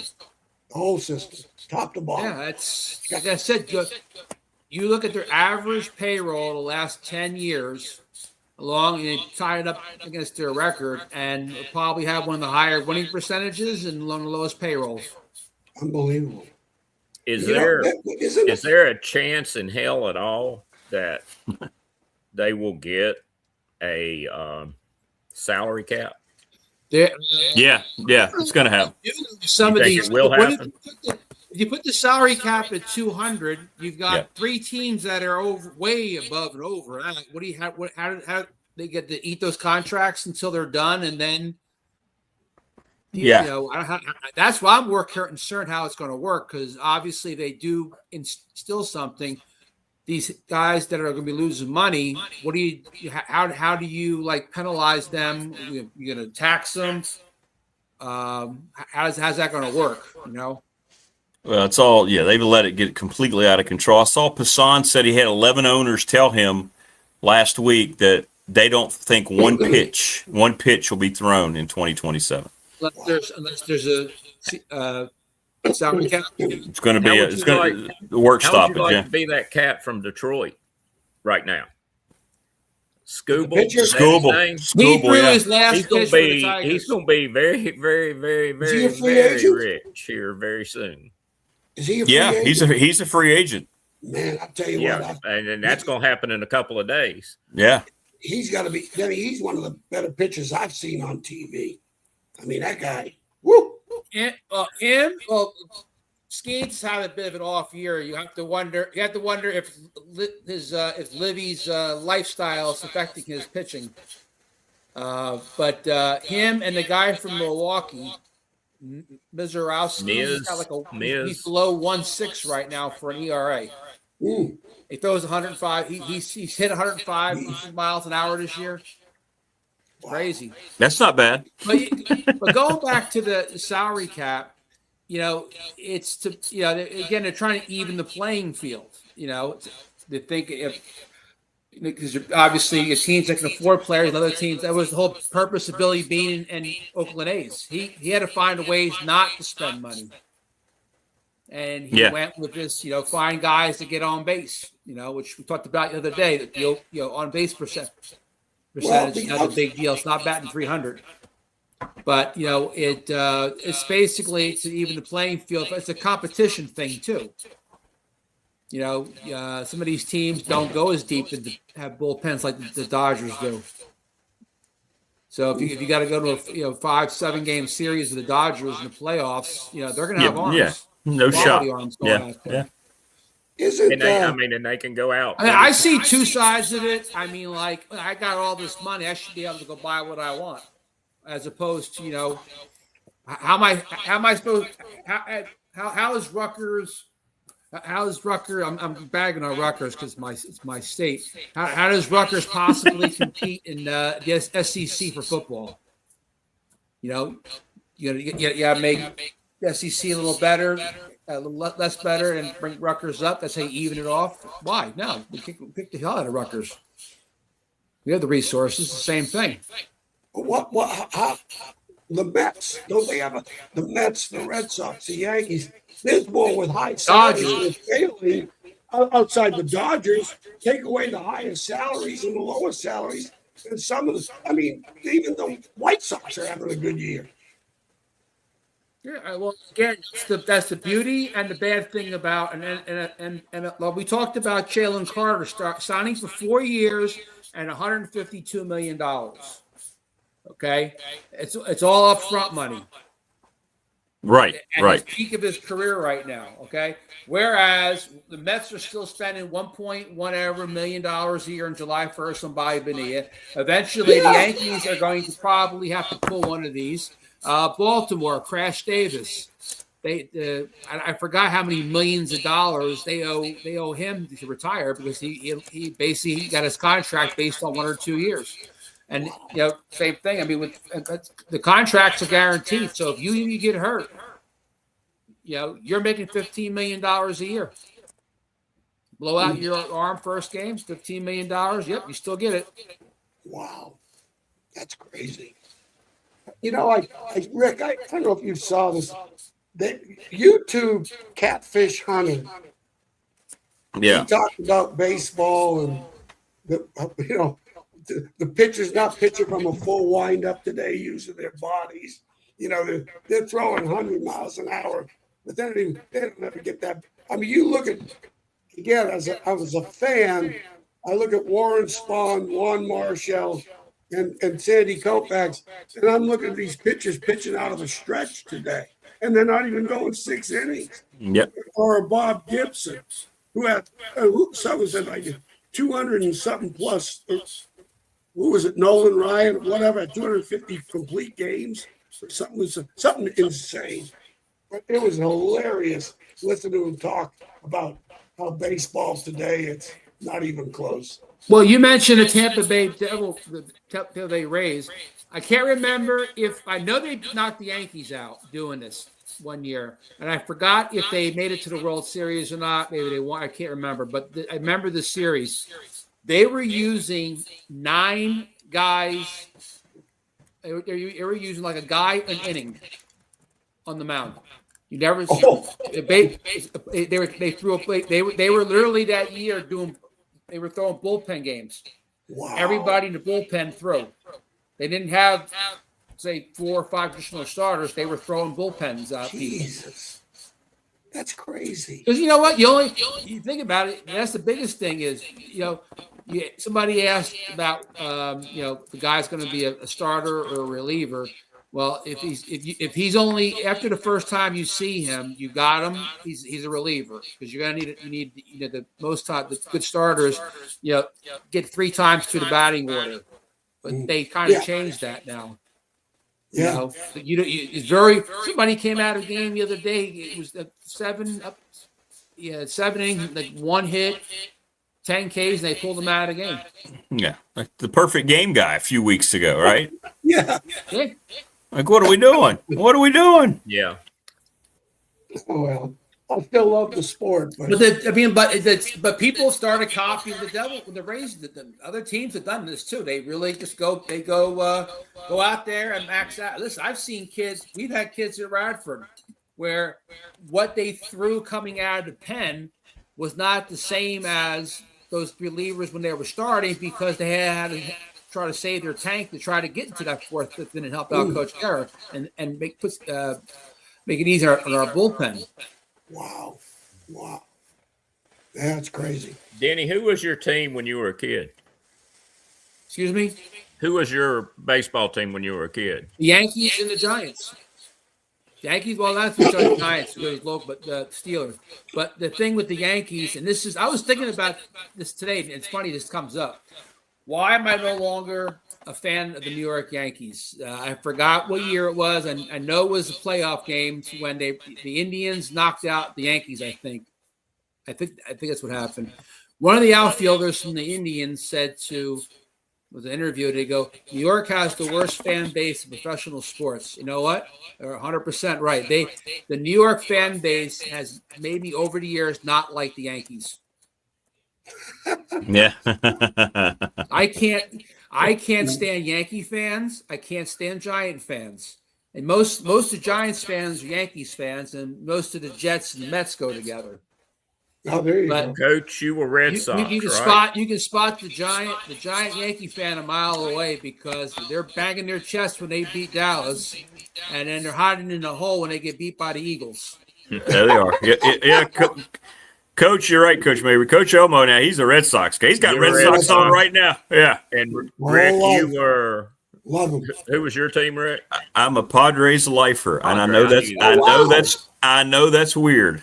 I think you need, but it was the uniforms. It was the uniforms. As a little kid, I was an Oriole fan, and I was I love the Orioles. Boog Powell, Dave Johnson, Mark Belanger, Brooks Robinson. I love Mark Belanger. Elrod Hendrickson, Andy Etchebarren, Frank Robinson, Paul Blair, and Don Buford. Doug DeCinces, man. Doug DeCinces was one of my favorite players. I loved him. And listening, and I would listen to the games, late 60s, early 70s, to the games on the radio. Chuck Thompson, who called the the greatest football game ever in '58 with the Colts and Giants. Chuck Thompson and Bill O'Donnell would call the games. Natty Bow being the ads. With all that, I mean, that was just the greatest thing in the world. And then you would you'd listen to the game and pull out your baseball cards. No, I know. That was the fun part right there. Yep. Somebody would be batting for the White Sox or whoever the Orioles were playing, and you would dig the card up and look it up. And no. How funny was Weaver, too, as a coach? How many times? His ejections are legendary. Yeah. The book Jim Palmer wrote was hilarious. The title of it was Together We Were 6'8" or something like that. yeah. But it was hilarious. It was a great book. You know, it was kind of cool. You'll appreciate this, Dave. When after the spring of '94, and I think they still have it, but I'm not sure. But in Winchester, they have this apple blossom parade, apple blossom, yeah. Whatever. It is a big deal. It's like a who's who. Irv Cross, Weaver, Frank Beamer was supposed to go. It's George Allen was the governor, and he's there, and it's a tuxedo, black tie tuxedo ball at night. It's a whole weekend. It's a gala, and it's the who's who in Virginia with sports personalities. So Frank couldn't go for whatever reason. They sent my ass up there. So I got to get a tuxedo, had to go get a tux. So I might as well buy one. So I bought. But Earl Weaver was there. He was a headliner, and Irv Cross. Earl Weaver was a riot. I bet he was. Oh, he was special. That was a lot of fun. Oh, those teams were great. And then in the like late 70s, 80s, I got hooked where everybody else got hooked on the Braves because of TBS. I got hooked on the Cubs because of WGN. Yeah. And then when I started, and so I started going once a year. I do a trip to Wrigley and go to Wrigley? Oh yeah. Denny, have you been to Wrigley? I have not. I'll tell you what. I went to Fenway when I was coaching at Purdue. It was only 67 whatever miles from Chicago. Not a bad drive. So we got the tickets to see the Cubbies. That's the friendliest. You talk about the friendly confines, the nicest people you'll ever want to meet. And if they win, they're happy. And if they lose, they're still happy. Did you drink you an old style? Absolutely. I walk into a baseball stadium, 2 dogs, bag of peanuts, a couple of beers. That's a given. No deep dish pizza? No. Well, at the air, when I used to recruit Chicago, that's what I used to, when I get to the airports, I'd get an old style and a deep dish pizza. That was my airport stuff, but not at the ball game. Not at the ball game, yeah. I do the dogs. I had to get my dog up on the couch. No, that's all right. That's all right. It's getting to the point she can't do it alone. Hey, by the way, do any of you guys think there's a snowball's chance in hell that the Chicago Bears are going to be moving to Indiana? They can put. I think so. It's going to change. The league hasn't fought it at all. No, yeah, they're not going to, Rick. Because how does that city not like going bananas right now? That they're going. I think they are. They are. Hey, don't forget you got the Giants playing in New Jersey. Hey, don't get me started on that. I live in New Jersey, and that whole shit pisses me off. Okay? We drove. Matter of fact, I drove my daughter to the airport last night. I was thinking about this because so FIFA. Even if they're playing at MetLife in East Rutherford, New Jersey, you can't call it that. I asked my wife about this. They said all the FIFA, wherever they play, they could not use whoever sponsors the stadium's name. Okay, like the Mercedes-Benz in Atlanta. Yeah. So anyway, I believe they were calling the site the New York, New Jersey, the New Jersey, New York, or New York, New Jersey site. Yeah. Just like with the Giants and the Jets, they play in New Jersey. New Jersey. Yeah. They don't play in New York. No. So when the Nets left New Jersey and went to Brooklyn, do we still call them the New Jersey Nets? No, they're now the Brooklyn Nets. I don't understand. I read this. Somebody's filing a lawsuit about this. Wow. The team, I forgot if it was for the Giants or one of them, that they were suing about that name, about the fact that they're called New York teams and they're not. You really think about this as far as, to me, going to Indiana, what's the difference? Than 2 New York teams playing in New Jersey. What's the difference? None. So it's going to be the Chicago Bears. And the thing about this too, one thing I'm going to throw a little curveball. College kids with NIL, you're going to go play in California and get half your money taken in. I know. Alabama. Well, I was talking to somebody. I'm going to play in Indiana before I play in. I'm going to have Indiana, my salary being Indiana rather than would be in Illinois. Play in Texas. When Andy Pettit left the Yankees, he went to Houston, and I can't remember if he said it or somebody said it. The money he was getting, he had better offers, but being paid in Texas was no state income tax. So he was actually one of the better financial deals was going to play and get out of New York. Yeah. Oh, that's like down here in South Carolina. Joe Moglia, who saved TD Ameritrade, just stole it for like $28 billion, something like that. Some ridiculous figure. He's multi. He's a billionaire, not a man. He's a billionaire. His name starts with a B. He was the head coach of Coastal Carolina for 8-10 years. I got to spend 2 years with him.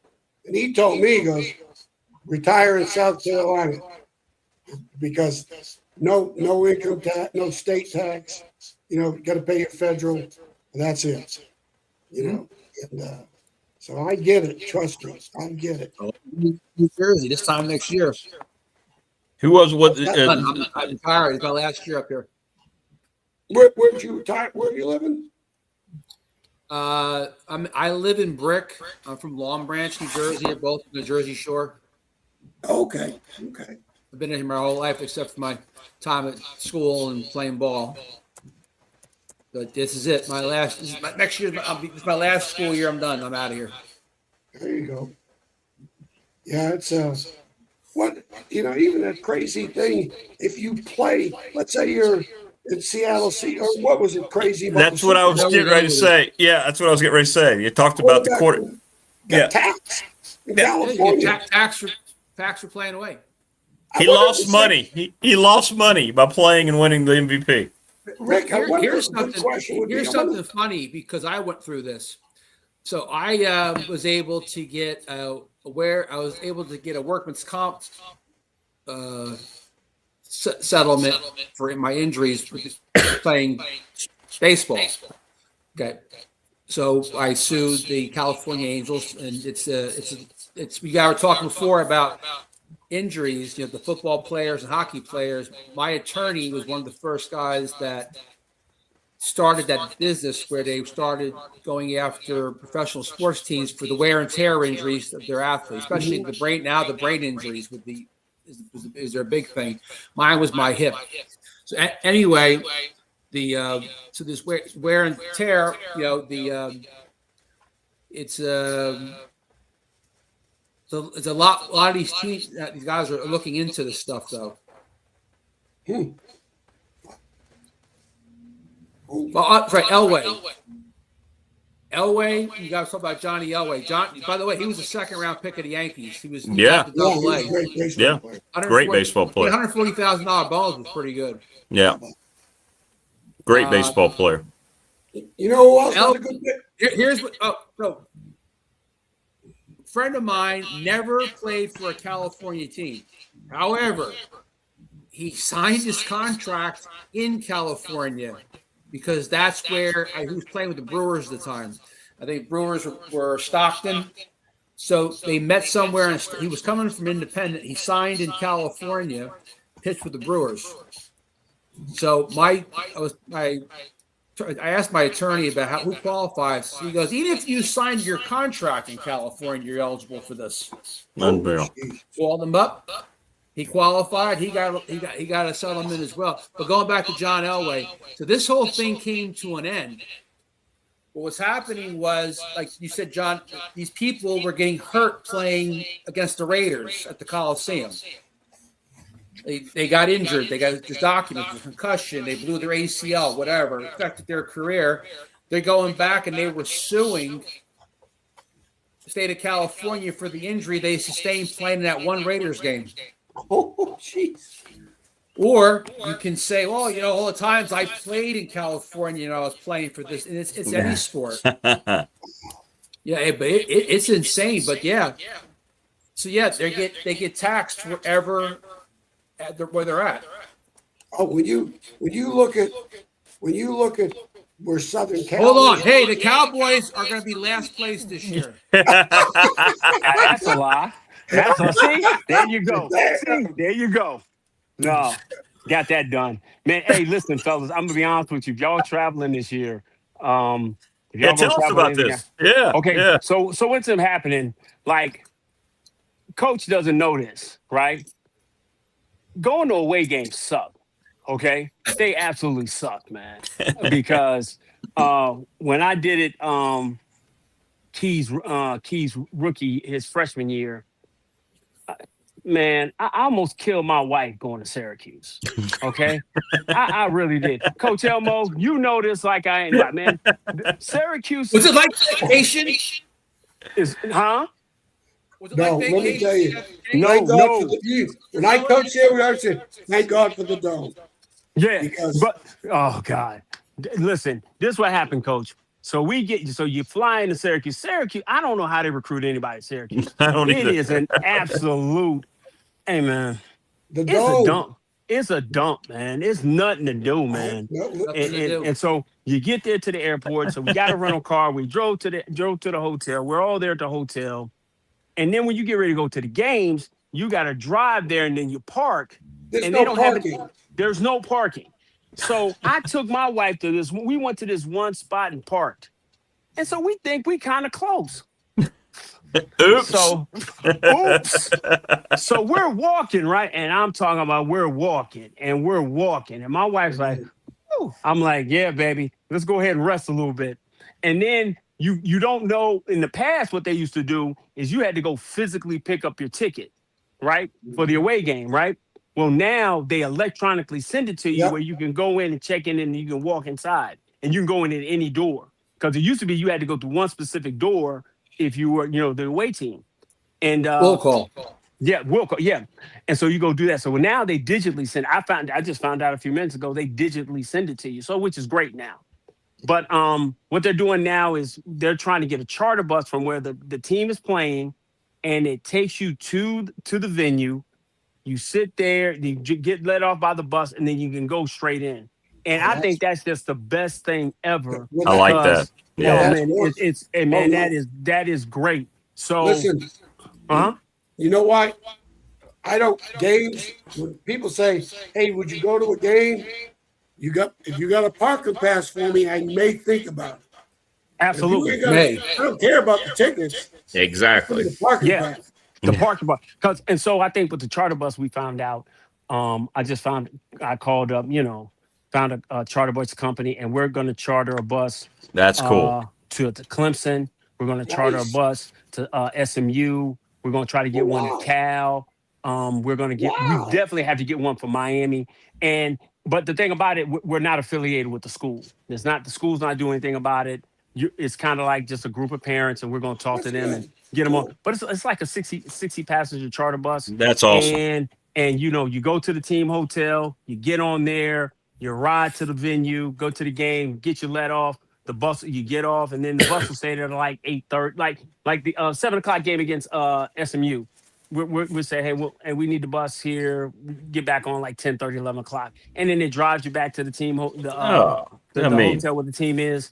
You can nap. You can nap. You can take it. You can do all that, but it gives us also a place where we can kind of tailgate, which is good too, because if you bring a chair, you can sit out there with the family and be able to do it. So I just think it's a good deal that they're putting together now for the families for the away games. Yeah, I love it. I love it. Yeah, and so that's what they're doing. And I think the charter bus is going to cost us about $2,200, but 60 people, $2,200. Come on, man, that's nothing. It's worth every penny, Coach. Trust me. Every penny.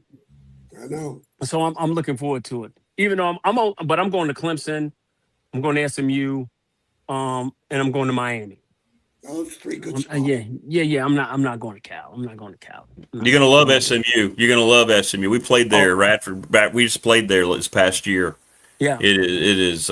It's huge. It's huge. Yeah, money. I thought I was going to get a chance to double up, but the Cowboys are playing the Colts. Oh, the Colts, so they're playing the Colts in Indianapolis. So Indianapolis. Yeah. I thought I was going to get a chance to double up. Yeah, the kid tried to last year, one of the Christmas gifts, he was like, "Hey, I got you tickets to the Cowboys game when they play the Eagles." I mean, we wasn't going to the playoffs. I wasn't. Hey, man, keep that money. I don't need that. You know what I'm saying? Give me something else better. But you know, that was one of the gifts he was gonna give me and my wife. I was like, I'm not doing that one. I'm not doing that one. My daughters are trying to talk me into doing the Packers Cowboys at Green Bay. Yes. Because we're Packer owners. You got to do it. Yeah, you got to do that, man. Hey, man, you're already there, man. Go ahead. Man. I've done Green Bay about 5 or 6 times. And I say this, no matter who you're a fan of, it's like Notre Dame. Yeah, you need to go to Green Bay and go see that Hall of Fame and all that, because it's just neat. And the stadium is right in the middle of a neighborhood. Mm-hmm. You know, you got all these middle class houses in this subdivision, and then the stadium's right in the damn middle of it. Hey man, that you can't beat it. I took my kids. Yeah, go ahead, Coach. We were in a guy I went with one year. We went to Fuzzy Thurston's bar. Coach, you remember Fuzzy Thurston? Fuzzy Thurston, yeah. And he had a bar, and I mean, he did it up, and you could go talk to him and everything, and it was his bar and this and that. And we called a cab to take us back to our hotel. Well, there was a guy sitting in the front seat of the cab while we were going back, and they were taking him first. And we're in those neighborhoods that are right around the stadium and everything, and they're going to drop him off. And we were talking, and he said, yeah, he's a professional photographer and everything. Wow. And he gives me his card, and I look at it, and his name was Dan Kramer. And they dropped him off. He said, yeah, this is the house I grew up in. I said, Kramer, by any chance you wouldn't have to be Jerry Kramer's son? And he goes, yes. Oh, man. No, that's cool. That's cool. Walked in, Bart Starr. You walk around, there was Bart Starr. It was Jesus, just that was so different. Yeah, gosh, I'd have fanned out for real on that one. Jesus. Wow. That was the last NFL game I saw, Coach Mabry. I saw your Packers and my Broncos in Denver the Super Bowl year, 10 years ago. Ooh. Wouldn't you like to have been that one in that Monday night game in the 80s when the snow game, down? The 2 turnovers right off the bat? Yeah, the 2 fumbles. Yeah. But I went out there. A friend of mine was living in Denver, and it was the week before college basketball season started. Packers and Broncos were 6-0. And he goes, hey, man, I got an extra ticket or 2. You want to come out here? I goes, you got a place to stay? And I had frequent flyer miles, and I wasn't dating anyone seriously at the time. I went, yeah, I'm going to do that. As well, yeah. So I got out there on Saturday, and it was awesome. And then, of course, beat the hell out of Aaron Rodgers, and I think it was 29-10, something like that. Yeah, it was great. When Juan Thornhill, kid I coached at Alta Vista, when he got drafted by the Chiefs and everything, his rookie year, they had a Sunday night game with the Packers, and we went. My oldest daughter and I flew out to Kansas City and went to that game, and we went down on the field and everything and talked to him before the game and all that mess. And that was saw great. all the Sunday night crew and all that, and that was pretty cool. And Juan almost had an interception that game, but playing against Aaron Rodgers and all that, and then he gets to play against Tom Brady in a Super Bowl and win 2 Super Bowls and all that. So great. Pretty good for a kid that came from a high school of about 300. Yeah, man. Listen, I'm telling you what I want to see happen. I just want to see the mountain go crazy. Man, the dream scenario for me is 4-0, 5-0, Pittsburgh on a Friday night in Lane. And I'm talking about, I want it to be a madhouse. Could be. And that could happen. Right? I looked at that. Right? Let's get be undefeated going into that game. Pitt's got 4 games at home. All 4 of their first games are at home. The madhouse would be all at Morris's tailgate before it even started. True. That's gonna be like I said. You know, my thing is, y'all just pray for me because I'm riding a scooter around Chicken Hill. If y'all see me, you know, if I'm in the street, just pick me up because just pick your guy up if I fall off the scooter out there. And yeah, man, that's what I want, man. That's what I want. That's what I came here for. I just want to see him win again. I just want to see him win. Where's Morris's tailgate? I think it's going to be where Hokey Bob is. By the way, Coach Elmo, he's trying to organize now a BDST type of tailgate where tailgates are going to join, and he says you got to tell Coach Elmo we can get him there to that game on a Friday night. Yeah, looks man. Like I said, I don't games. I went to the one game at Tech because they had the reunion of the '86 team, and I went to Wisconsin last year because I went to the Rose Bowl teams. Other than that, I going to 2 football games. It's work for me. I can't really enjoy it. I understand.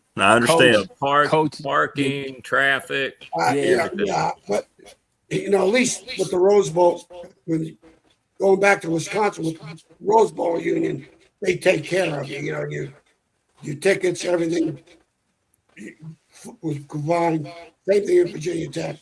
Got parking pass, not a problem. But to go to a game, I mean, I've had a chance to go to Super Bowls. I ain't go. You know, I said no, thank you. And I went to one professional game to watch a defensive back I had at Nebraska playing for the Bears. I was coaching at Purdue, and he wanted me to come up and watch him. And I said, all right, I'll come up. Give me 2 tickets and a parking pass. I'll be there. That's it. Coach, I don't. Hey, Coach, listen, Coach, I got your ticket. Come on. If we're 5-0, 5-0, you got to come see us play Pitt. You know, no guy I like beating more than Narduzzi. Man, no guy I like beating more than Narduzzi. He likes him some Narduzzi, doesn't he? Narduzzi. Oh gosh, that's one of those teams in the ACC right now. Even when I was at Syracuse and they were in the Big East, you know, Pittsburgh was good year or bad year. It's Pittsburgh, and it's going to be a physical game. That the certain programs, there's a mystique about them. There's that tradition about them that they will carry with them. Listen, that will tell you that Tech is turning because you're going to come off. You're gonna come off being okay. You get a scrimmage the first game. You know, let's just call it the scrimmage. The first game's a scrimmage. This how I feel, Rick. I feel that you shouldn't. You can't go defensively if you've given up more than 24 points. By the time you go to Maryland, they may run Brent out the building, and Brent is my guy because I know. VMI shouldn't score. He should unleash hell on ODU because he got him fired. You would think. He got him fired. And then you go to Maryland, and that's going to be a big problem. You go to Maryland, you win that one. Oh, there you go. There go to God right there. Sorry, D-Vic, I didn't see you, man. We're cooking with grease with all these guys here. Hey, man, this guy right here, this is my hero right here, man. Of all the people I've ever wanted to meet and sit at and hug this dude's neck, this is my guy. And me and Dwight have been rocking for about 2 years, man. You know, people say, "Oh, who'd you meet?" I'm like, "Hey," I tell my friends, I know Dwight Vick, man. Dwight Vick. I say, "Yeah, Dwight Vick." Yeah, Dwight Vick. And this is Hokie royalty right here. That's Hokie royalty, man. I'm gonna tell y'all this quick story about Dwight, right? So when they did the run it back stuff, right? And I was like, "Yo, man, they ain't did my kid yet." I'm like, "Shoot, I done recruited for there and this, that, and the third." Dwight said, "Hey, man, don't take it personal." He said, "Ain't nobody brought more people to Tech than me." And I sat there on the phone. I was like, "Damn, You know, I got humbled so quick, and he didn't even do it as a shot to me to say, No, "Yeah, who do you think you are?" He said, "Hey, Chris, man, ain't nobody recruited more people to the Tech than me." I said, "Damn, you're right. You're right. You're right, Dwight." That's why my motto is, "We still suck." You know, Dwight says he's on a regular time. I told Frank Beamer when I did ACC Media Day. I did ACC Media. I was doing Radio Row, and I told him, I said, "Hey, Coach, when am I gonna get my little mini statue? I brought you 2 Vicks. Come on. I brought you Greg Stroman, Tim Settle, Lee Suggs, Come on. Tyrone Stiff, Ron Come on, Young. man. Come on. Yeah, come on, man. Man. I'm the closer. Yeah, man. Hey, man. Just put just right beside him a little mini one. You know, I mean, it'll be big enough because you're a big guy, but just a little mini one. You know, that guy right there. I tell you what. Last week I came on as Bud Foster was leaving, and Bud gave him a That was great. I had to post it. It was for his birthday. So as long as guys like Bud or other coaches recognize my influence and my value to the program, even though I haven't played in 30 years, it's cool. I mean, I just like getting mentioned with the guys. I just saw the other day, Jim Pine has got a podcast. He's a legend to me. Jim Pine, I think, gave up his whole career, half a sack. I don't even know if that was his fault. I mean, he talked about a 4-year starter, a legend. So I just try to make sure that the new age Tech fans remember the older guys, because what we have now is based on what they did, including the coaches that sacrificed. Because sometimes fans have short memories. And they focus on the here and now. They forget of what started. But you, Chris, you and the Coach Al Mason were having a conversation about Pitt. Can you finish that? I was listening about Pitt and Narduzzi.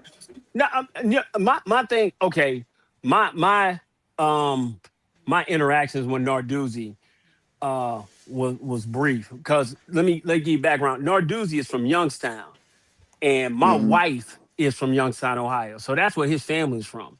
So, when we were doing all our recruiting and stuff, I would do a lot of talking. My wife would just check out the vibes. And I asked Narduzzi about NIL, right? And he's still the same way to this day. He hates it. He absolutely hates it. And at that time, that's when Jordan Addison was up there, Biletnikoff winner, and he left Pitt. Okay, if y'all remember, he left Pitt to go out to USC. And he was like, well, that's the worst thing that ever happened to him, for him to get money and things of that nature. And he hated it because he felt like Jordan Addison should have stayed faithful to the program and stay at Pitt. And he didn't look at it how Jordan Addison looked at it, because Jordan Addison was leaving because Kenny Pickett had gone, and he needed one more good year to get to the league. And he stayed. He may not have been a first-round draft pick playing at Pitt that year, because he won the Biletnikoff his sophomore year. And had he had another bad year, Coach, he would have fell in the draft. The best thing for him to do was to go play with his high school buddy, which was Caleb Williams, and go out to Southern Cal. But he hated the NIL. So my wife was looking at him like, I know him. I know how his family operates. We ain't coming back up here. And really? Dude, we went, and I love Coach Underwood. He was a really good wide receiver coach. But when you go to Pitt, man, you don't realize how many great players they put in the league. Oh, I do. I know you do. But you think about Pitt has put, they put Hugh Green, Spitz, a kid named Antonio Bryan, who went to the Cowboys and threw his jersey in Parcells' face, Shady McCoy. I mean, they put out some guys. Curtis Martin. Curtis Martin. They put it up on the wall. Danny Marino. Man, dude. Let me tell you. Hey, listen. Go ahead. Playing at Pitt in the 90s. It's tough now, but in the 90s, people talk about Virginia Tech and the House of Horrors at Syracuse. People do not understand beating Pitt at Pitt then and now, especially back then, was not. Beating them at They were very tough and they were very physical. They've always been a program that you had to go beat. And I feel like Narduzzi, I interviewed him at ACC Media Day, he's a very intense guy. He's passionate. He loves him. He loves himself, but at the same time, he's the kind of guy. But he's the kind of guy you would like to play for if you're intense. Like I understand him, but I mean, yeah, Pitt's one of those programs I like when they're good because I think it helps the perception of the ACC. True. I think because they have a tough task because they're in a pro sports town and they're playing in NFL stadiums like Miami. So when you play in those stadiums, if you don't get a good crowd, you know, football is a game of emotion, and if you don't have a good crowd, it doesn't show well. True. Yeah, Coach Elmo, do you know Coach Narduzzi at all? The defensive guys kind of cross streams, you know. No. I mean, I remember when he was at Miami of Ohio, I was at Marshall, coached against him, and then they went to Michigan State. Okay, Monio did a great job, and he's done a great job. He's kept his job, and he's won games, won more than he's lost. Yep. He had good players, lost some good players to the portal. He plays the type of defense he plays is very unique. Your corners have to be very gifted, very talented. Yep. He's going to have 8 people around that football in a split safety look, and basically it's 0 blitz coverage. No help. There's no help for the corners. No help, and it's only a 4-man rush. Now he's changed up quite a bit, giving them some leeway. But there came a point in time if you could ever throw the fade route, be consistent with it. You're going to beat him. But that's if he's going to lose the game, if that's how he's going to lose the game, throw the fade. Go ahead. All right. Yep. So they can keep. I just checked. They're number 15 out of 17 in their portal class. Yeah, he knows what it takes to have a good football. They will have a good defense. They will have I think he still calls the defenses. I think, but they will have a good. And by the way, White Jim Pine's son's a quarterback, and he's pretty damn good. Yeah. Yeah, I saw him on film. He was on Greg Roberts Live, because they were talking about him potentially being the AD. And he was on Greg Roberts Live about a month ago, for whatever reasons. He gave his number out because was doing something, whatever he was doing. He gave his cell number, so I texted him. I said, "Hey, Coach El Mason, it's just great to hear from you." I said, and I asked him about his son, and I went and looked at him on Huddle and watched him a little bit. He's a talented kid. He's a talented kid. Yeah, Jim Pine, man.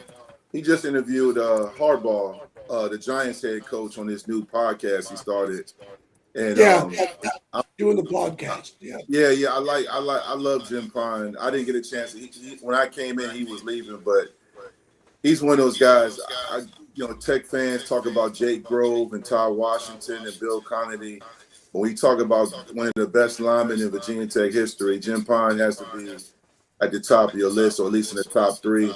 I mean, he just, he played in the NFL. He just was smart. He made it easy for Maurice DeShazo. He was so strong. He had that look, man. He looked like he was 58 years old when he was in high school. He got that little Charlie. And that Rick Watson look. Yeah, that Rick Watson look. But going back to Pitt, man, I think that was a great point, Chris, you made when you and Coach Almation were talking. I think that's a game. If Tech, Tech is kind of on the right track. I mean, Maryland's going to be a great one, but Pitt's a conference game. Right. You go to is Pitt at home? No, we play. They play them. Yeah, they play us. Yeah, they got those first 4 games. Like Rick said, they play 4 home games, and then their first road game is coming to Lane. And like I said, if you'll see that we no longer suck by playing them and beating them, because you got that kind of quote unquote trap game that you go to Boston College. And if you can come out of that stretch 4-0 and then go and beat Pitt and be 5-0, that's going to put the folks who the purse strings, people going to be like, okay, we're making a definite change. We're trending in the right. Yeah, Yeah, and go ahead. Virginia Tech. When you mentioned Boston College again, a team historically used to be really tough. They've fallen on hard times, but I will tell you, you go to Chestnut Hill, if that game is at noon on the A&W network, whatever, because that's the kind of game, if you go in there sleepwalking, you will find yourself down 16-0 because Boston College is not a great program right now, but that's the kind of team when you go in there, it's a 1 o'clock kickoff, 12 o'clock, and they're doing all those damn Bojangles commercials, and you don't feel like playing. You know, you got to wake yourself up. You got to wake yourself up. You got to go in there, and you got to kick their ass. You got to block a punt, get a tip, pick six, get run a it down their throat from the 10-yard in, get up 21-3, and BC will fold. You mess around, and you're going back and forth with them. The little people, the fans that will be there, they'll get behind. I've been there, man. But BC is a tough place to play because if they're winning and that crowd's behind them, it's not a huge stadium, but they're right on top of you. But it's going to be sold out. It's family weekend. Oh, see? Oh, shit. And if they throw them, they throw them red bandanas. I'm telling you, that's going.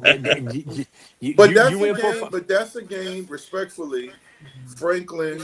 That's to me, and Almation knows this, and so does Coach David. When you talk about coaching, getting your team ready to play, I always look at when they take care of inferior opponents. When you go on the road and you have that mental, it's a business trip. Right. When you get on the road, I'm not here to see you dance and warm us. We're going to kick their ass and get back on the plane and get bus back and get back home. Yeah. We're not here to play. If you go on that and you're messing around, see, I look at the small things when it comes to coaching. Is your team prepared? Are they dropping punts, muffing punts? Are they missing blocks and tackles?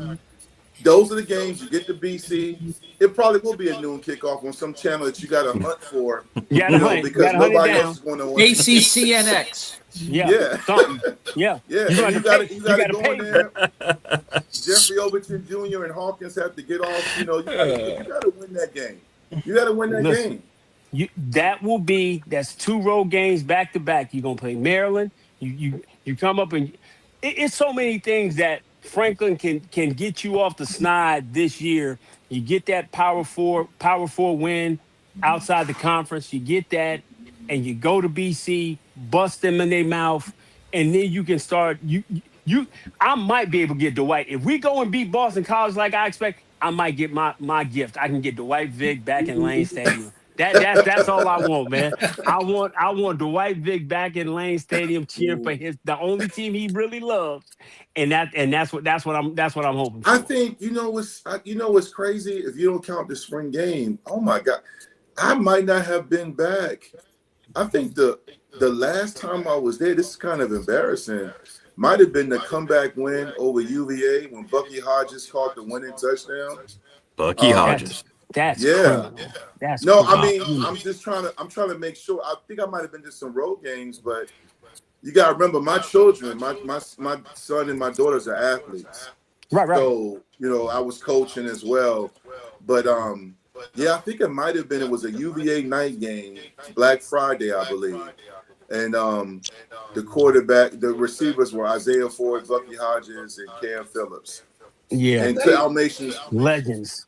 To Almation's point, those are the guys that when Narduzzi does that man with zero help, that year Gerard Evans was just throwing up those fade routes left and right.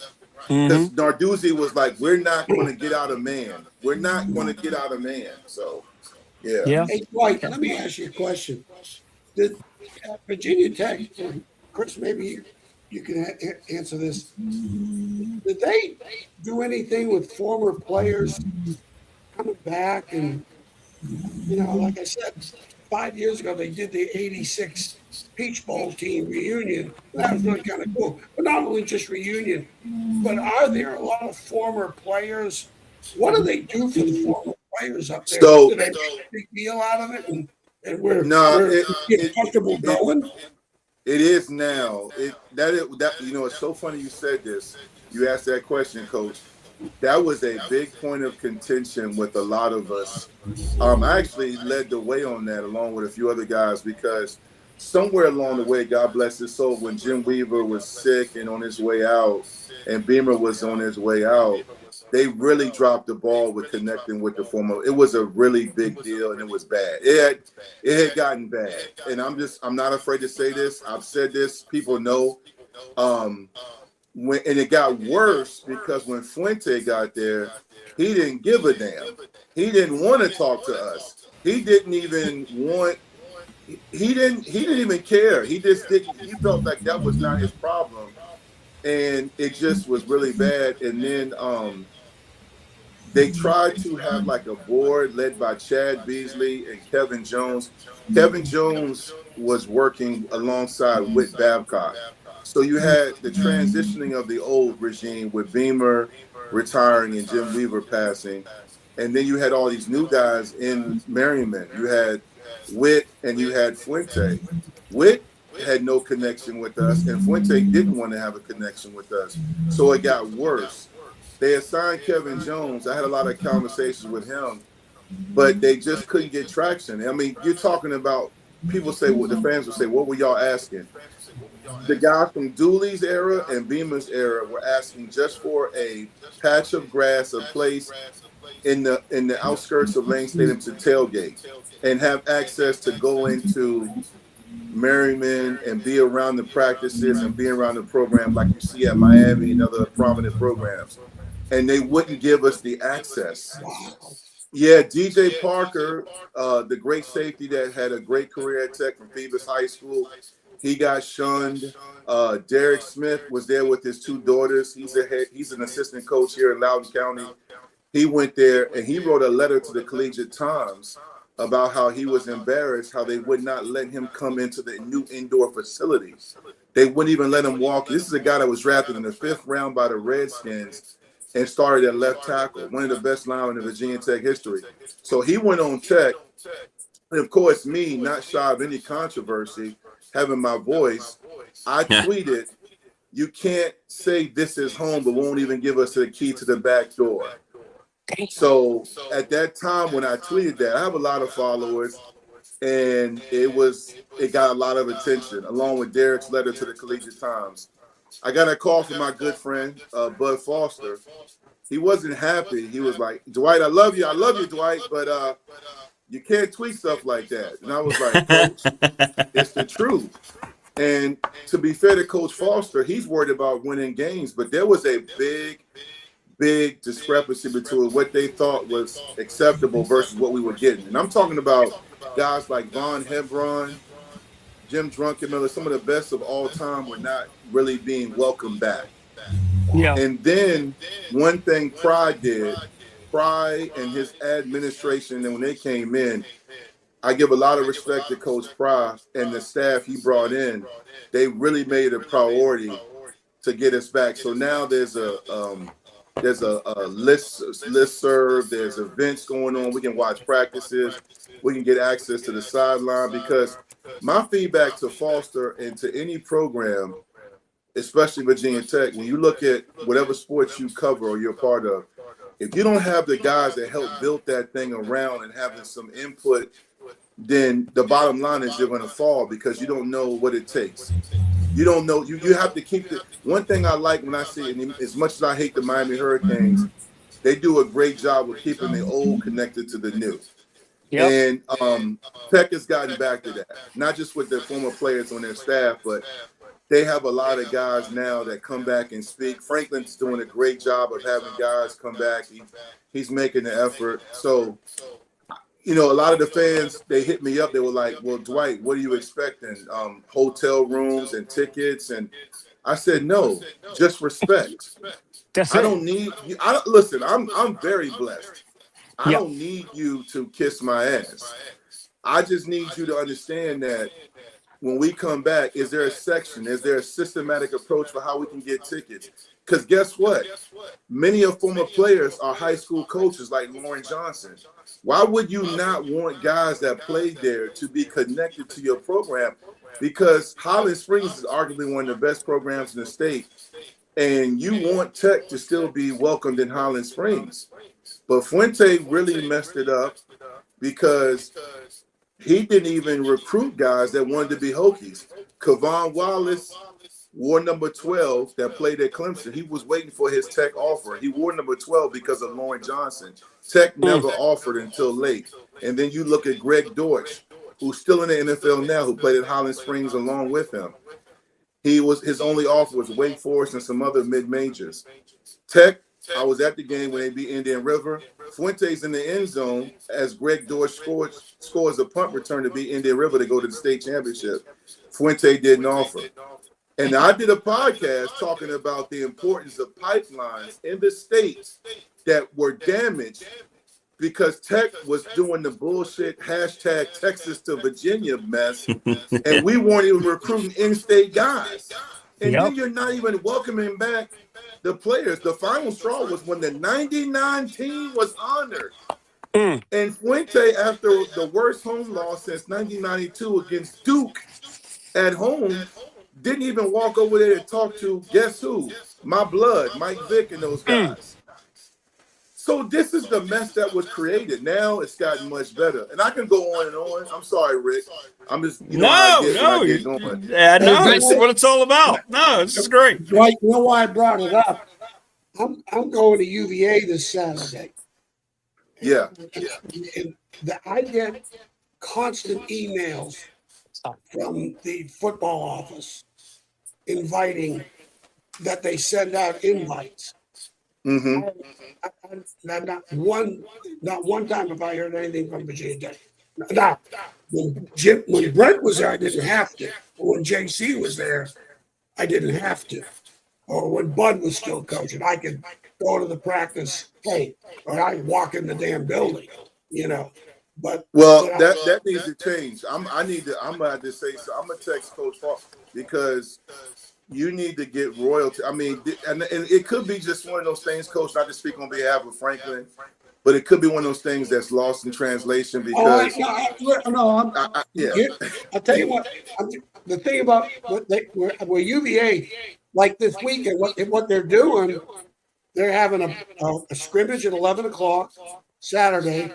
Then at 1:45 to 3:30, they're going to have a barbecue for former players. Nice. Oh, they do that at Virginia Tech. They do that. Now, they do that at Virginia Tech. They got. They do. They got the lineman. They got the lineman that played there. I forgot his name. He texted us. We're on the whole chance. A bunch of us. They're doing. I think they're doing something Monday. They do. Listen, I'm critical, but I always give credit. They're doing. I'm glad to hear that. They're doing a phenomenal job now. They're doing a much better job. But I will say when those newcomers came into Southwest Virginia, it was almost like that scene in Casino when that sheriff told Robert De Niro. He told Robert De Niro, he said, "You think you've been here?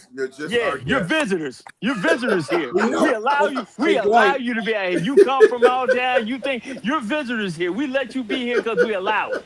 There you go." Yep.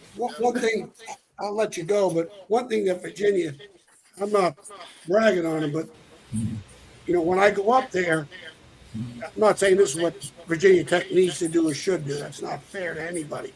But Sean Moore is a part of in the athletic department. Chris Slade's on the spec. Yeah. And so that George Welsh connection, I'll tell you, when I went up there one spring, I went up there for the spring. I couldn't believe all of Terry Kirby, Slade, all the George Welsh guys. Yeah. They're all back there. Yeah. They're all back there. They have Cam Phillips on the staff, and they have Jared Ferguson, Anthony Midget, Midget's there. So Tech is doing both UVA and Tech. I will say under Pry and under Franklin, but definitely under Pry when he was there, and he's still there now. Have done a great job of retaining the former guys that were there under Beamer and even Fuente, especially the Beamer guys. UVA has done a great job too with Tony Elliott. Actually, I know Rick knows this and Chris knows this. My nephew, who's a high 3-star, is committed to UVA. he had 17, 18 D1 offers, and he's going there in January. Yep. He's a senior at Bethel, and he plays like 6 positions. I'm So still working I on caught that a one. lot I'm of still slack. working on that one. Look at Chris. I'm I still caught a working lot on of that heat one. I got killed on Twitter because when I posted it, everyone was like, wait a minute, what the hell? And of course, the media ran with it saying Michael Vick's cousin and Dwight Vick's nephew shunned Tech for Wahoos. I'm like, look, anything for a narrative, right?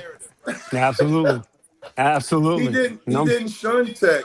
When UVA was recruiting him, we were getting our pumpkin taken by Vanderbilt. Right. Absolutely. Hey, it was nothing. It was nothing you could. It was nothing I could say like, "Hey, man," but man, we was getting our face kicked in. Shoot, I was sitting there like, I'm looking around like, man, I don't even know. But what Dwight is saying is true, Coach, and I'll definitely reach out to Coach Prime myself. Say, hey man, y'all ain't had Elmo up in there, man. Let Coach Elmo there. Yeah. We gotta get Elmo in there, man. Now, Coach Pry, I'll tell you, when I had gone up there, because I usually try to go up there when I do the Greg Roberts show, so I know what I'm talking about in terms of evaluating their talents and things.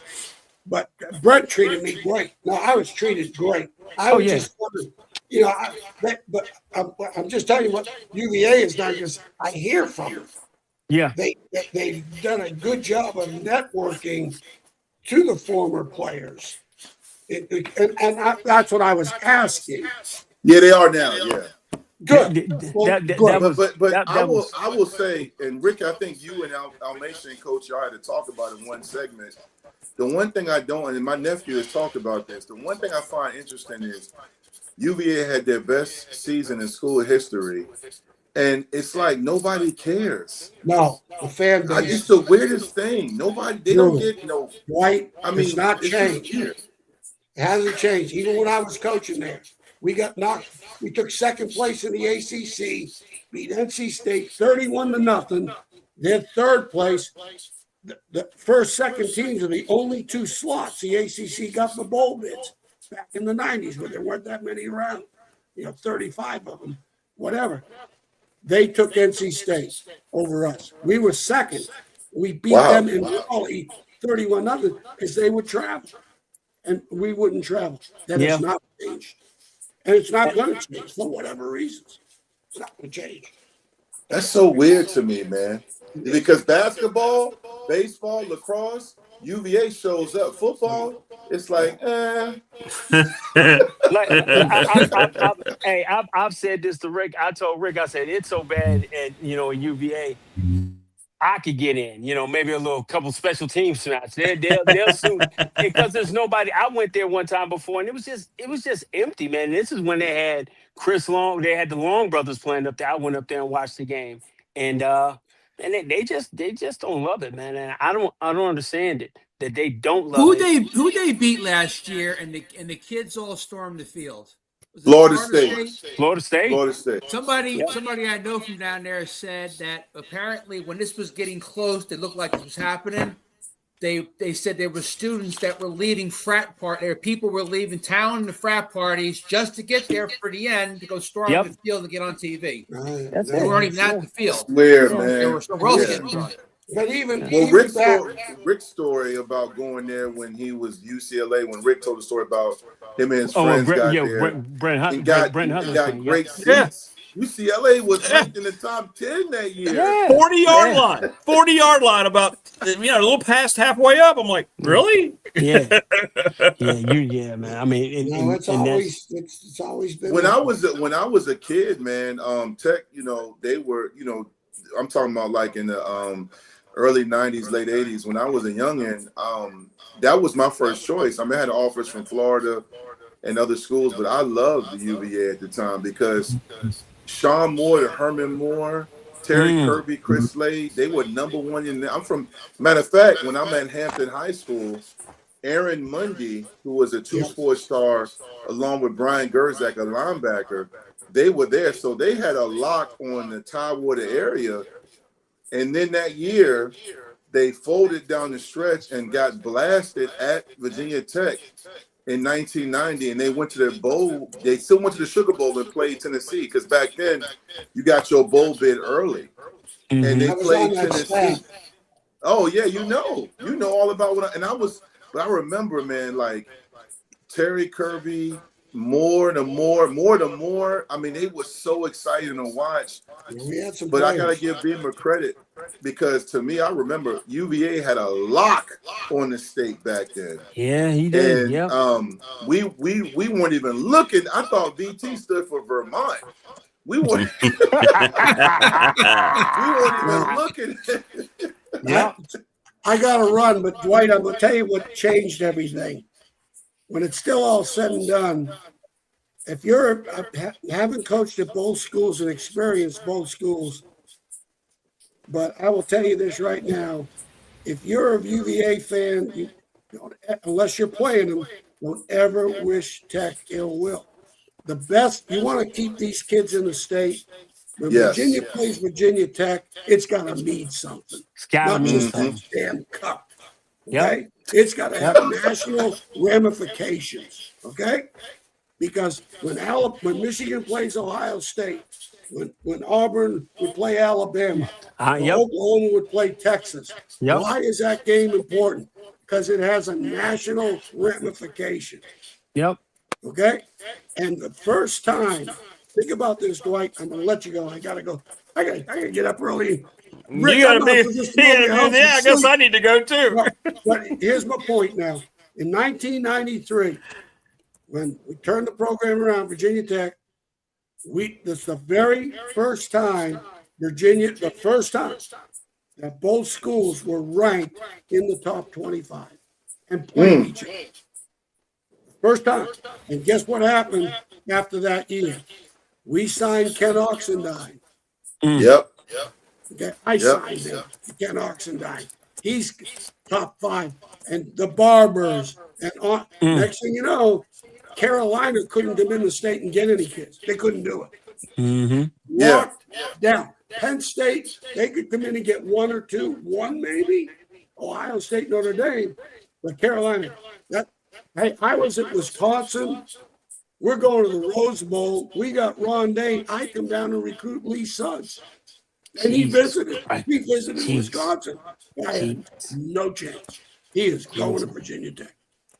And you're 100% right. Now, prior in the 80s, Lee Suggs would have not gone to Virginia Tech. Wow. Yep. He'd have gone to Michigan. I think that's I think that's the one thing, and me and Dwight have talked about this several times. I think that's of all the things that, because we really rooted for Coach Fry, that was the one thing that he did better than anything else to repair the pipeline, the in-state recruiting. That was now everything else. You know, we got some different things going on with that. But that right there. You know what? You really look at it. There's going to be what Frank Beamer did for Virginia Tech. The same thing Jim Pride did. Now, it just what happens. It was losing games and the debacle. You talk about the bridge between Fuente, where Brent is, and to Coach Franklin. That's the bridge right there. Yeah. That did not shock me when he retained him. It didn't shock me. Yeah. You know. Yeah. I mean, but I'll say this before you jump off it, because I'm jumping off too, Rick. I got to be on in the morning. I just wanted to come. That's right. You're on in the morning. I'm on the morning, but I'll just say Coach Almation is 100% right. I was talking to some guys on Twitter in a Twitter space, and they were like, "Oh, were you part of the streak against UVA?" And I said, "No, I went 2-2." They were like, "What?" I said, I told the young guys, let me remind y'all of something. When I played in that rivalry game, we were all ranked every year. And on top of it, what made that so great is we had Maurice Cesazo, then Al Clark, even though Al Clark's a DC guy. We had Jim Druckenmiller. They had Aaron Brooks, who I played against 4 years in high school. So when you played across from you, I went against Patrick Kearney, Dingle, Wally Rayner. I played against Anthony Poindexter, one of the best safeties. So you're talking about household names that were from the state of Virginia. Yeah. So the in-state newspapers, there were so many articles about the players on both sides, and it made the rivalry so intense because I'm going against guys from my district and my region. I've been going against since I was 13, 14, 15 years of age. It was, and then on top of it, George Wells, they were coached up. Frank Beamer had us coached up. Yep. So you're talking about talent, NFL talent on both sides. When you're talking about two top 20 teams that started in 1993, 94, 95, 96, 97, 98. Yep. And then when George Wells left, very similar to what happened at Tech, UVA didn't have a really good contingency plan on how to replace him. And that's why they took so long to kind of get back. And even now, the question I have for them, we know about Tech's questions. The questions I have, who I like Tony Elliott a lot, can you duplicate that? Because you struck gold in that portal when you got that quarterback. Right. When you got Chad, they struck gold because that portal, nobody had them. They were picked to finish 14th last year. They're supposed to last. They're supposed to be terrible. We talked about Pryor on the hot seat last year. So was Elliott. They were both in their fourth year. That's right. And you're going to see that happen. You're going to see it happen with SMU. Can you imagine? They got a good quarterback. Hey, can you imagine Virginia playing Virginia Tech and both teams having one loss game? That would be amazing. Man. Ranked in the top 20 or, the ACC championships on the line, which means your national scenarios, playoffs are on the line. That's what that game needs to be about. Yeah. Period. Nothing else. You want to keep these kids in state? Dwight, you're more part of this than I may be old school off base. They want rings on their fingers. I know they want them fat in that ass wallet, but guess what? You can put the money in that wallet all you want. I want a ring before I leave. You're damn right. You're right. You're damn right. You're damn right. Yeah. Hey, Rick, I'll see you tomorrow morning. And let me tell you, and if they don't, I don't want them in the program. All right. Thanks, DB. We'll see both you guys. We'll see both you guys in the morning. I'll be listening in the morning, fellas. Y'all be good. Coach, always good, man. Both of y'all, man. I love talking to y'all, man. I get so much knowledge from talking to you. Oh, Chris, you're awesome, brother. You're awesome, man. Y'all, man. Thank you, man. Thanks for jumping on. Thank you, guys. Good. All right, great stuff, man. Those guys are great. Just listen to them all night. All right, Coach. We'll see you in the morning. Early. Yeah. We'll see you early in the morning. Damn. See you 6:30. Hey, Professor Watson. Hey, Dave. Dennis, I get up at 6, got my coffee, got my notepad out, because I have no idea what the hell he's going to bring up. So I got the notepad out, and I'm listening to the professor for 45 minutes writing it shit down. And I say, like I'm going to class. I want to get tested on.